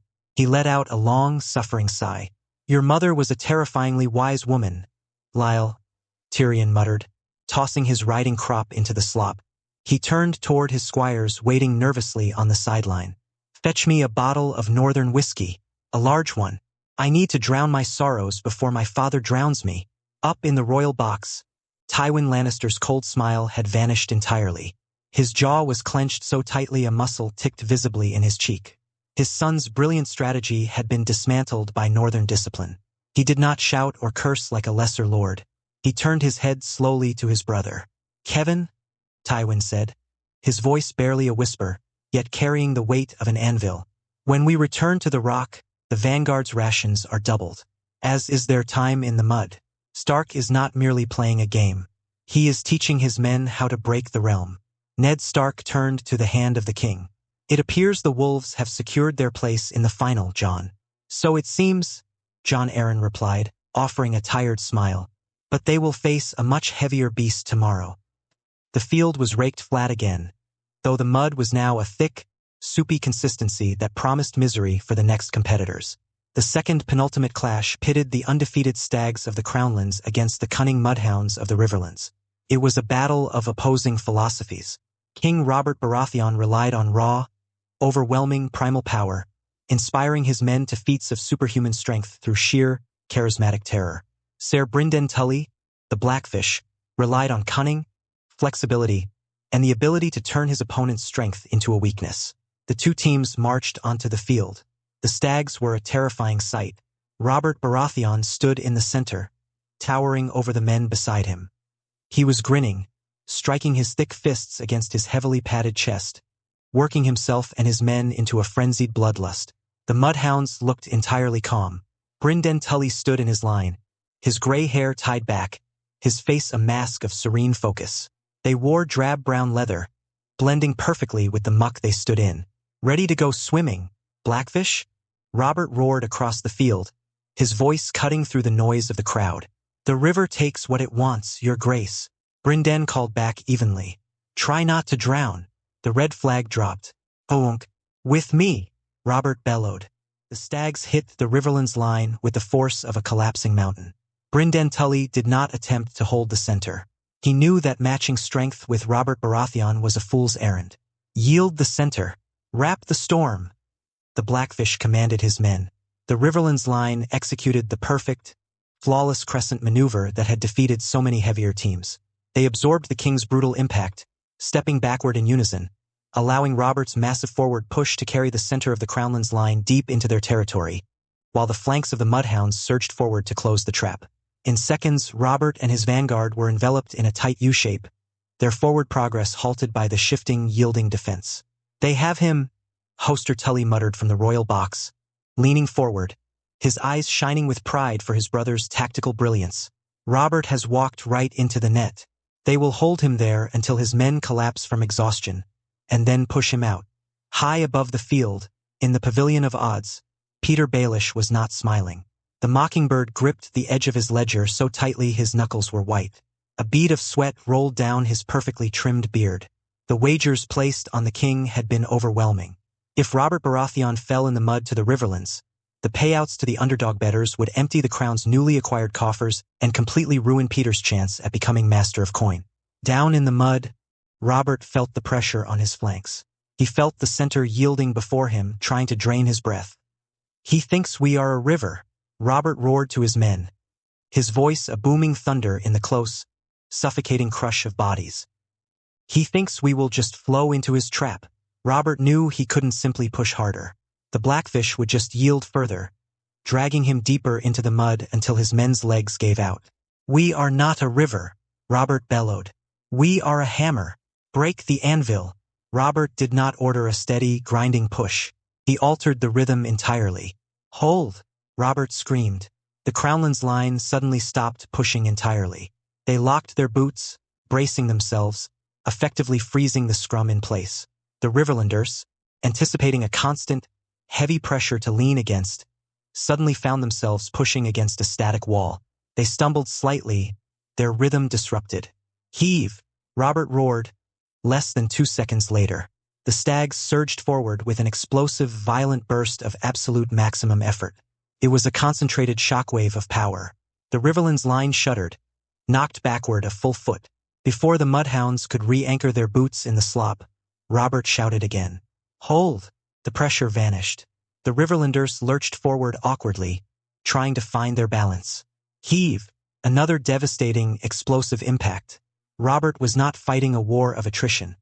He was delivering localized, concussive strikes to the foundation of the Riverlands' defense. The yielding tactic of the Blackfish relied on a steady stream of pressure to absorb and redirect. Robert was denying them that stream, opting instead for brutal, unpredictable hammer blows. Hold the line! Brynden Tully shouted, his calm demeanor finally cracking as he felt the men beside him staggering. Root yourselves. Drop low. They are cracking. Robert cheered, his face purple with exertion, the mud caked in his beard. The king recognized the precise moment the Riverlands' footing was compromised. He didn't order another forward surge. He changed the angle of attack. Now! Robert screamed, a primal sound drawn from the very depths of his soul. Up and out! Lift them! Robert dropped his massive hips into a deep squat, his heavy boots sinking inches into the clay. He drove upward with the devastating power of his legs, lifting his shoulders, forcing the entire center of the Crownlands line to heave upward. The sudden upward lift was catastrophic for the mudhounds. The Riverlanders had dropped low to anchor themselves. Robert's upward drive caught them beneath their chests and shoulders.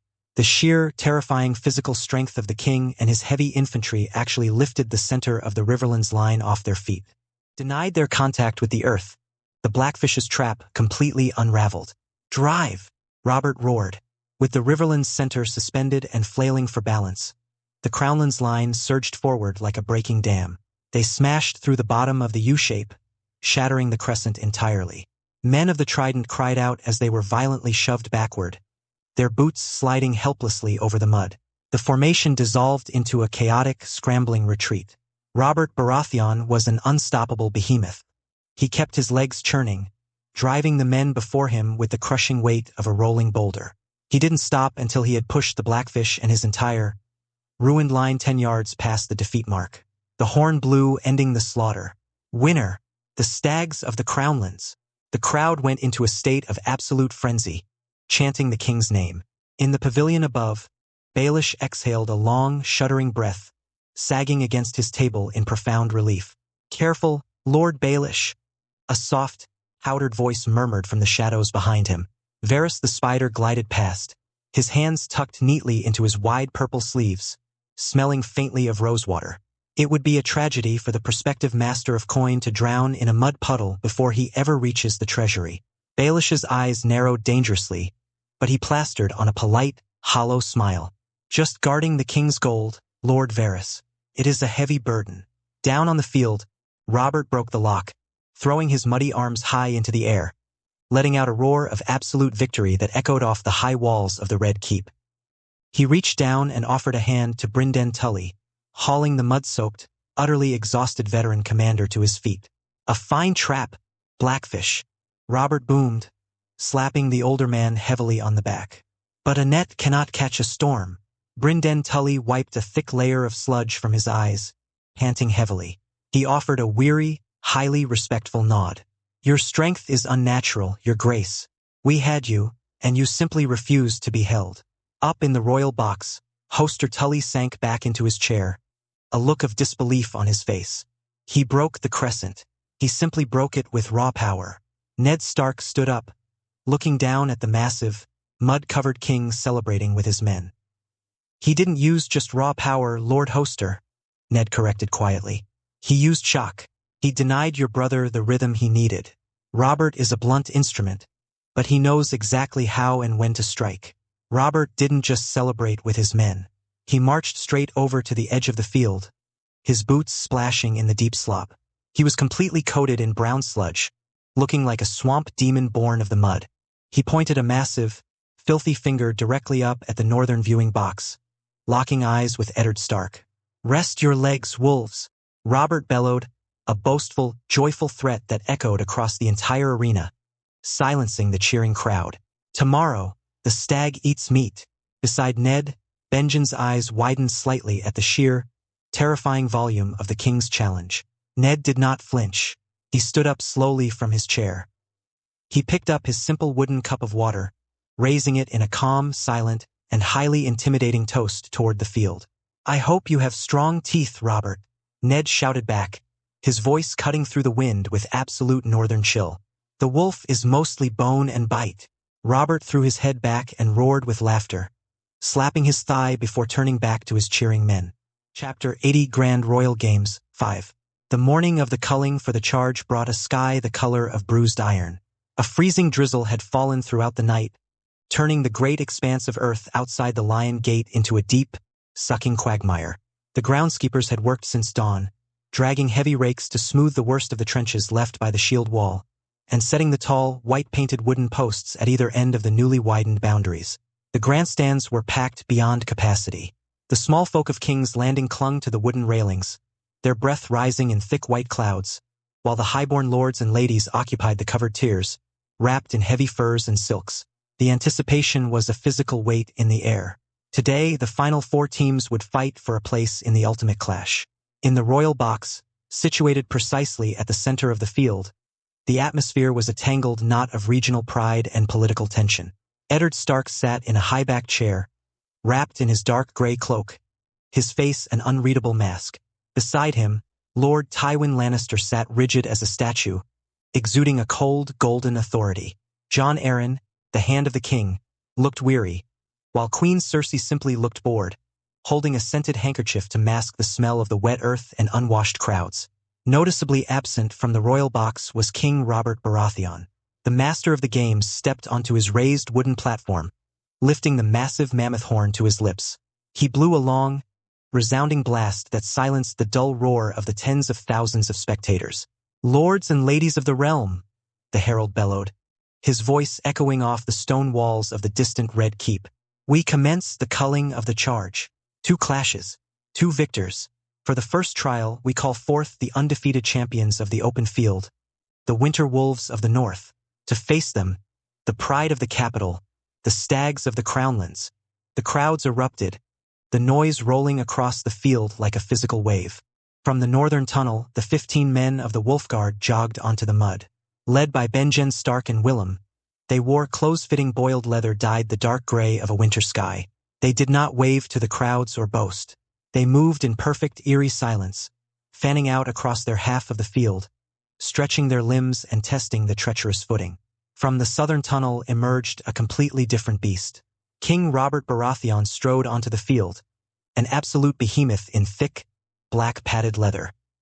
He was flanked by the fiercest, heaviest men-at-arms the Crownlands had to offer, and beside him walked Thoros of Myr, already taking a swig from a battered wineskin.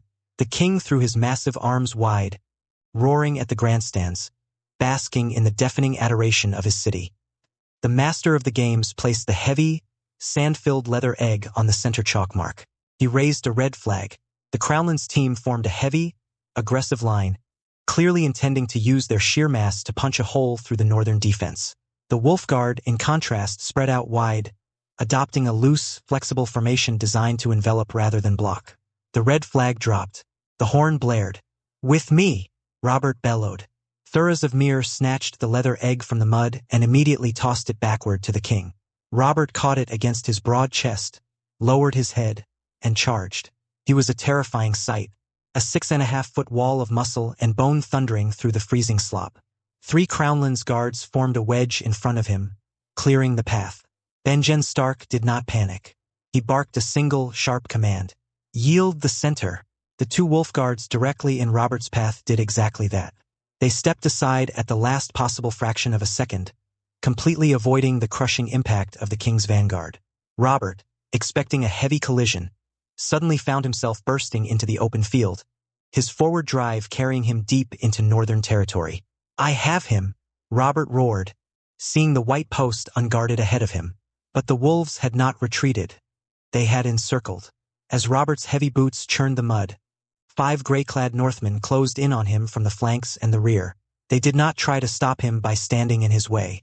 They attacked his legs. Willem dove into the freezing muck, wrapping his arms securely around Robert's left ankle. Another guard mirrored the action on the right. Benjen himself leaped forward, grappling the king around his massive waist, trying to halt the terrifying forward drive. Robert let out a furious grunt, dragging the 3 Northmen through the mud for a full 3 yards. He looked down at Benjen, laughing a booming, wild sound right in the young lord's face. "You are light as a feather, pup," Robert roared, his breath heavy with stale wine and battle heat. "And you smell like a brewery, your grace," Benjen grunted back, digging his heels into the sludge. As Robert slowed, a 4th wolf leaped, aiming directly for the heavy leather ball tucked under the king's arm. The Northman didn't try to drag Robert down. He simply drove his fist hard onto Robert's wrist, jarring the grip, and ripped the leather egg free. "No!" Robert roared as he finally lost his balance, crashing heavily into the mud. Before the king had even hit the ground, the ball was already in the air. The Northman tossed it sideways to Benjen, who had broken away and was sprinting down the far edge of the boundary. The Crownlands men, entirely focused on their king's charge, were completely out of position. Ben-Jen ran like a shadow cat, his light boots barely seeming to touch the treacherous clay. He crossed the far chalk mark and slammed the egg against the white post. "Mark!" the herald screamed. "The North scores." The royal box remained largely silent, save for a few polite claps. The small folk groaned in disappointment. Down in the mud, Robert hauled himself to his feet, spitting brown water from his mouth. He wasn't angry, he was laughing. "Slippery bastards. Form up. We hit them harder." The clash resumed, becoming a grueling, brutal test of opposing philosophies. The Crownlands relied entirely on Robert's unstoppable physical dominance. When the king had the ball, it required no less than 4 Northmen to drag him to the earth, leaving gaps in their defense that the rest of the stag team tried to exploit. Through sheer, grinding effort, Robert managed to drag half the northern team across the line with him to score a point of his own, burying the ball against the post beneath a pile of groaning bodies. But the Wolf Guard possessed something the Crownlands lacked: an unyielding, collective stamina forged in the snow. As the match dragged on, the heavy men of the capital began to tire. Their breathing grew ragged. Their charges lost their explosive edge. The Northmen, however, seemed entirely unfazed. They operated with a silent, terrifying efficiency. They did not shout orders.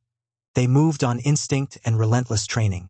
When they possessed the ball, they passed it with blinding speed, short, sharp, lateral tosses that kept the heavy Crownlands defenders constantly shifting their weight, exhausting their legs in the deep mud.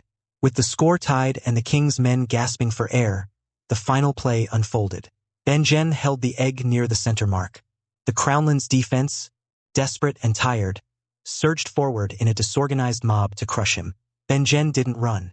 He took 2 steps backward, drawing the entire mass of defenders toward him.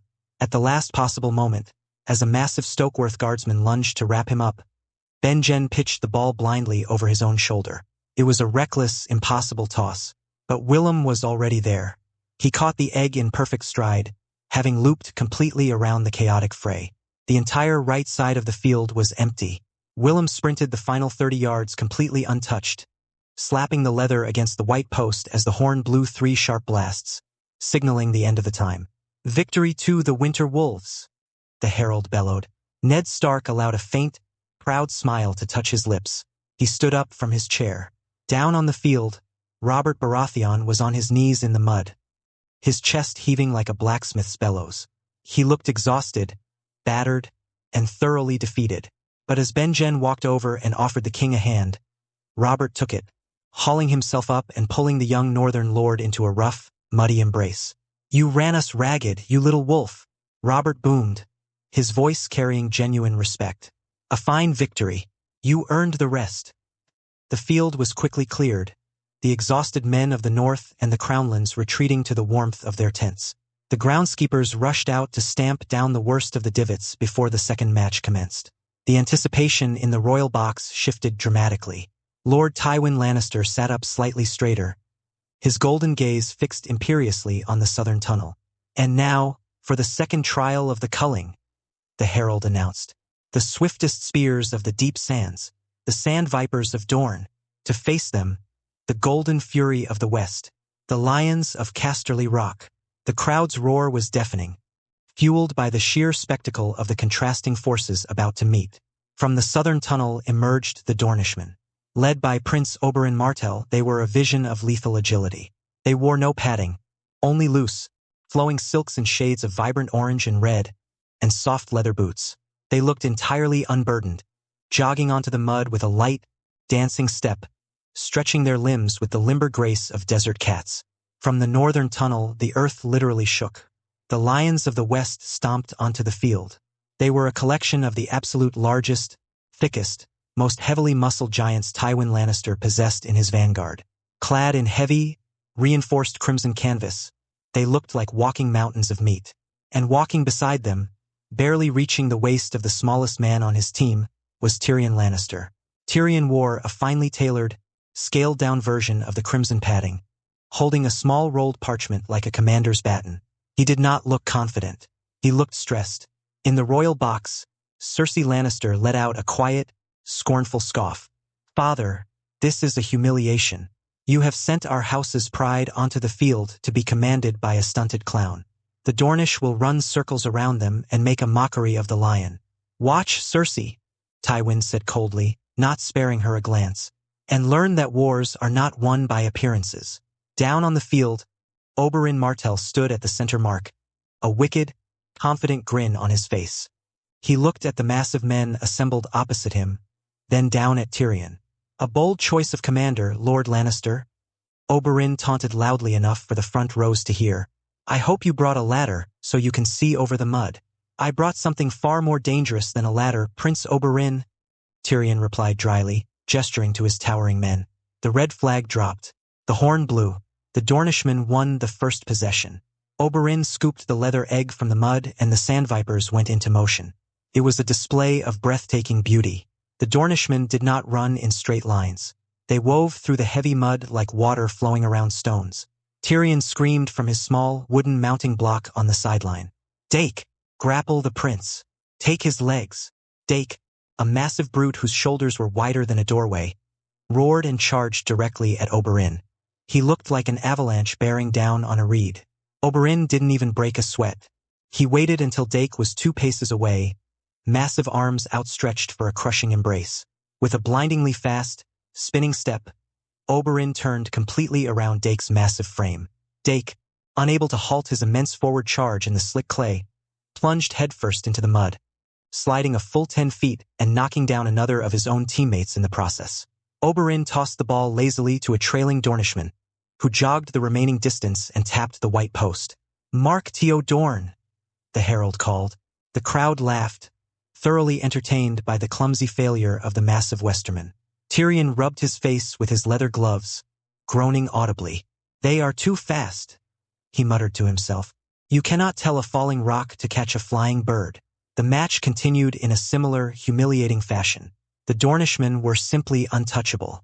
When the Lions had the ball, they tried to form their protective wedge, but the agile Vipers simply dove at their ankles, chopping their legs out from under them before the heavy men could build any speed. When Dorne had the ball, they utilized rapid, sweeping lateral passes that left the Westermen spinning in confused circles, exhausted by the sheer effort of chasing shadows. Within 10 minutes, the score was 3-0 in favor of Dorne.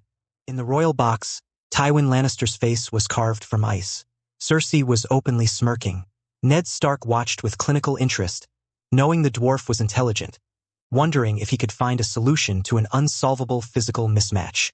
They are making us look like fools, Lord Tyrion, Lyle the Ox complained loudly as the team reset, wiping thick brown mud from his eyes. The snake men will not stand still, so I can crush them. Tyrion stared at his panting, frustrated giants. He looked at the lithe, barely sweating Dornishmen across the field. I cannot make my men faster, Tyrion thought, his brilliant mind frantically turning over the elements of the puzzle. I cannot make them agile. If I tell them to chase the ball, they fail. If I tell them to tackle the man, they fail. Tyrion's mismatched eyes widened as a sudden, absurd realization struck him. They fail because I am asking them to react to the enemy. They are too slow to react. They can only follow absolute, literal instructions. Tyrion hopped down from his block. He ran slightly onto the mud, waving his arms to gather his key players. Listen to me, Tyrion shouted, his voice shrill with sudden inspiration. Forget the ball. Forget the prince. Forget everything I taught you about defense. Dake stared at him, looking profoundly confused.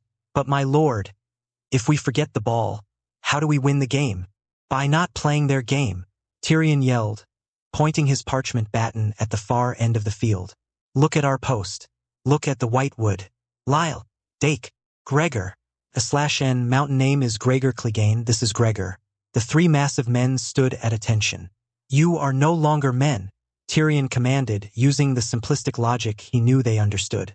You are stones. You do not chase birds. You do not hunt snakes. When Dorne has the egg, you 3 will walk, do not run, walk directly to our white post. You will stand in front of it. You will lock your arms. You will become a wall of meat around the wood. If a Dornishman tries to touch the wood, you do not try to grab him. You just stand there and let him crash into you. Lyle the Ox blinked slowly, processing the command. Be the stone around the wood. Do not chase. Just stand.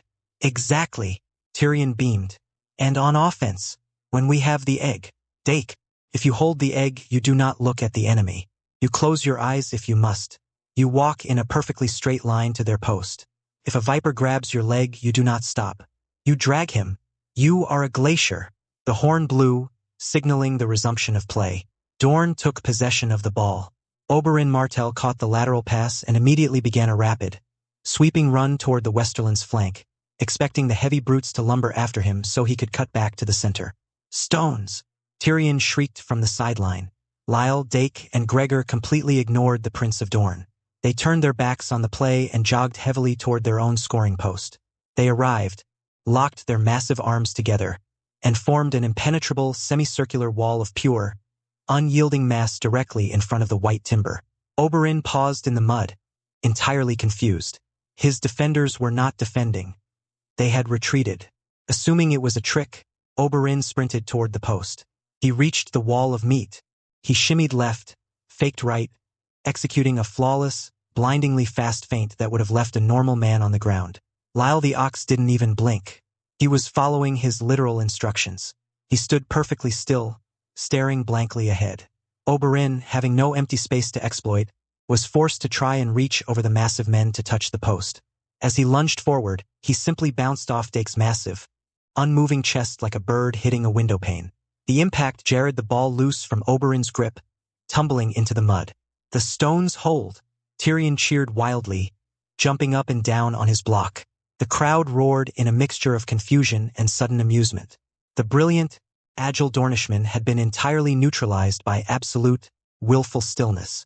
High above in the stands, sitting beneath a canopy of green silk, Lady Olenna Tyrell watched the spectacle with a sharp, calculating eye.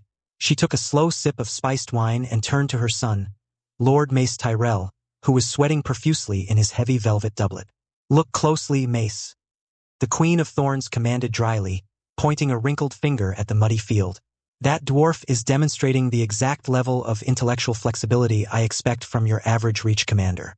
He simply tells a rock to be a rock, and the enemy exhausts themselves trying to move it. Why haven't you thought of this?" Mace blinked, wiping his brow. "Mother, it is absurd. They look like fools." "They look like victors," Olenna corrected sharply. "A fool who wins is far more dangerous than a gallant knight who loses." Down on the field, when the Westerlands took possession, the absurdity escalated. Dake held the heavy leather egg. He tucked it firmly under his arm. He looked straight ahead at the distant Dornish post. He remembered the little lord's command. Walk in a straight line. Drag them. Dake began to march. He did not run. He walked with heavy, thunderous, deliberate steps. 3 agile Dornishmen darted forward, diving at Dake's legs. They wrapped their arms around his thick calves and thighs, trying to bring the giant down. Dake did not stumble. He did not try to shake them off. He simply kept walking. The sheer, terrifying strength of the man allowed him to continue his march, literally dragging 3 grown men through the thick mud as if they were nothing more than heavy cloaks snagged on his boots. The crowd was in hysterics. Oberyn Martell stared in absolute disbelief as his finest spearmen were reduced to helpless weights being dragged across the field. He lunged forward to strip the ball, but Gregor and Lyle, acting as mindless escorts, simply walked into his path, bumping him away with their sheer bulk. Dake marched all the way across the line, groaning slightly under the weight of the men clinging to his legs, and politely tapped the leather egg against the white post. "Mark to the west!" the herald yelled, his voice cracking with laughter. The strategy was completely devoid of grace, completely lacking in martial art, and utterly, ruthlessly effective. The agile sand vipers could not drag down the moving mountains, and they could not bypass the stationary walls of flesh. The score slowly, agonizingly, began to even up. 3-1, 3-2, 3-3. The final minutes of the match approached. The field was a ruined disaster of deep ruts and brown water. Both teams were exhausted, but the frustration of the Dornishmen was palpable. Their beautiful game had been reduced to a wrestling match with boulders. Dorne had the final possession. The score was tied. Next point wins. Oberyn Martell held the ball near the center line. He was panting heavily, his orange silks stained completely brown. He glared at the 3 massive Westermen standing like dumb statues in front of the scoring post. He knew he couldn't run through them. He had to draw them out. "Vipers! The sweeping crescent!" Oberyn shouted to his men. The Dornish team fanned out into a wide, running arc, passing the ball sideways with blinding speed. attempting to force the stones to break formation to cover the spread. Tyrion Lannister watched from the sideline, his heart hammering in his chest. He saw the play developing. He saw Oberyn, running without the ball, positioning himself perfectly near the boundary line, preparing to receive a final, fast pass to slip behind the meat wall. Tyrion knew his men could not adjust to the passing speed. He had to give a command so stupid that it circumvented the entire concept of the game. He noticed the Dornish winger preparing to throw the final pass to the prince. Tyrion cupped his hands over his mouth and shrieked at the top of his lungs. "Lyle, Dake, do not look at the prince!" Tyrion bellowed, his voice piercing the roar of the crowd. "The man with the red scarf. Go hug the man with the red scarf." Lyle the ox and Dake heard the command. It was simple. It was literal. Hug the man with the red scarf. They entirely abandoned their defensive positions in front of the post. They ignored the ball flying through the air. They ignored Prince Oberyn sprinting toward the goal line. They turned, like massive, obedient hounds, and ran directly toward the Dornish winger who had just released the ball. Oberyn Martell, sprinting for the post, looked back for a fraction of a second to ensure the pass was coming. He expected to see the heavy brutes rushing toward him to drag him down. Instead, he saw the defenders running entirely in the wrong direction, away from the ball, away from the goal. The sheer, baffling stupidity of the maneuver caused Oberyn's highly trained, battle-sharp mind to stutter for a fatal half-second. He slowed his stride, confused, trying to understand what trap was being laid. The heavy leather egg, thrown perfectly by the winger, sailed through the air toward Oberyn. But Lyle the ox, in his blind, eager rush to go hug the man with the red scarf, had lumbered directly into the flight path of the ball. He didn't even see it coming. The heavy, sand-filled egg struck Lyle the ox squarely in the back of his thick, padded helmet with a loud, hollow thunk. The impact caused the ball to ricochet violently straight up into the air, spinning erratically.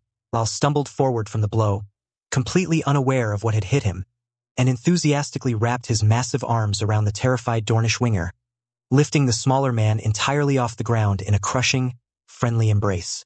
The leather egg plummeted back down toward the mud.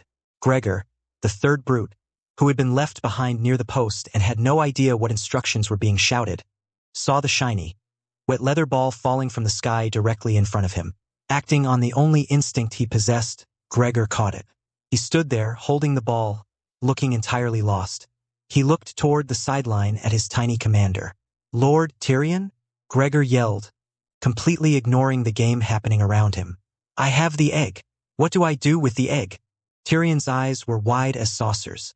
Two agile Dornishmen were desperately sprinting forward to strip the ball from behind Gregor. The chaos had resulted in a miracle, but it was about to be snatched away. "Sit down!" Tyrion shrieked, jumping off his block and waving his arms frantically. "Gregor, sit on the post." Gregor held the ball, looking down at the freezing, brown sludge around his boots. "But my lord, the mud is cold. Sit down or I will feed you to the lions." Tyrion screamed, his voice cracking. Gregor sighed a deep, sorrowful sigh of resignation. He closed his eyes, crossed his thick arms over his chest to protect the leather egg, and simply let his knees give out, tipping his immense weight backward. As he fell, his massive shoulders slammed into the two Dornishmen who had just reached him, crushing them into the mud beneath his incredible bulk. Gregor hit the ground with a massive splash. As he landed, his outstretched hands, clutching the heavy leather ball, grazed the very base of the white wooden post. Thwack! The master of the game stared at the play in absolute, stunned silence for a full 3 seconds. He looked at Lyle hugging the winger. He looked at Oberyn standing alone, utterly bewildered. He looked at Gregor lying on his back, the ball touching the wood. The herald slowly raised the mammoth horn and blew 3 long, definitive blasts. "Victory to the Lions of the West." The grandstands erupted into absolute madness. Half the crowd was cheering. The other half was laughing so hard they were weeping. It was the most absurd, uncoordinated, utterly idiotic final play in the history of the sport. And it was a victory. Down in the mud, Gregor sat up, looking at the white post, a slow smile spreading across his thick face. "I hit the wood, Lord Tyrion." Tyrion Lannister stood on the sideline, his boots sinking into the muck. He smoothed the front of his crimson tunic, brushed a speck of dirt from his sleeve, and turned to face the royal box. He offered a deep, sweeping, highly theatrical bow to his father. In the royal box, Tywin Lannister sat perfectly motionless. His jaw was clenched so tightly a muscle ticked visibly in his cheek. He had watched his golden vanguard reduced to bumbling fools who won by tripping over their own boots and accidentally catching a ball with the back of their heads. It was a victory entirely devoid of dignity or martial grace. It was a victory achieved solely through the brilliant, cynical manipulation of sheer stupidity by the son he despised. Tywin did not clap. He merely stared down at the dwarf, a complex mixture of annoyance and undeniable, horrific realization settling coldly in his chest. He won. The little monster actually found a way to win. Beside him, Ned Stark allowed a genuine, rich chuckle to escape his lips. He looked at Tywin's frozen expression, then back down to Tyrion, who was now being hoisted awkwardly into the air by his cheering, mud-covered gargoyles. "A masterclass in using what you are given, Lord Tywin," Ned noted mildly, his voice laced with dry amusement. "Your son knows precisely how to utilize his materials. I look forward to facing them in the final."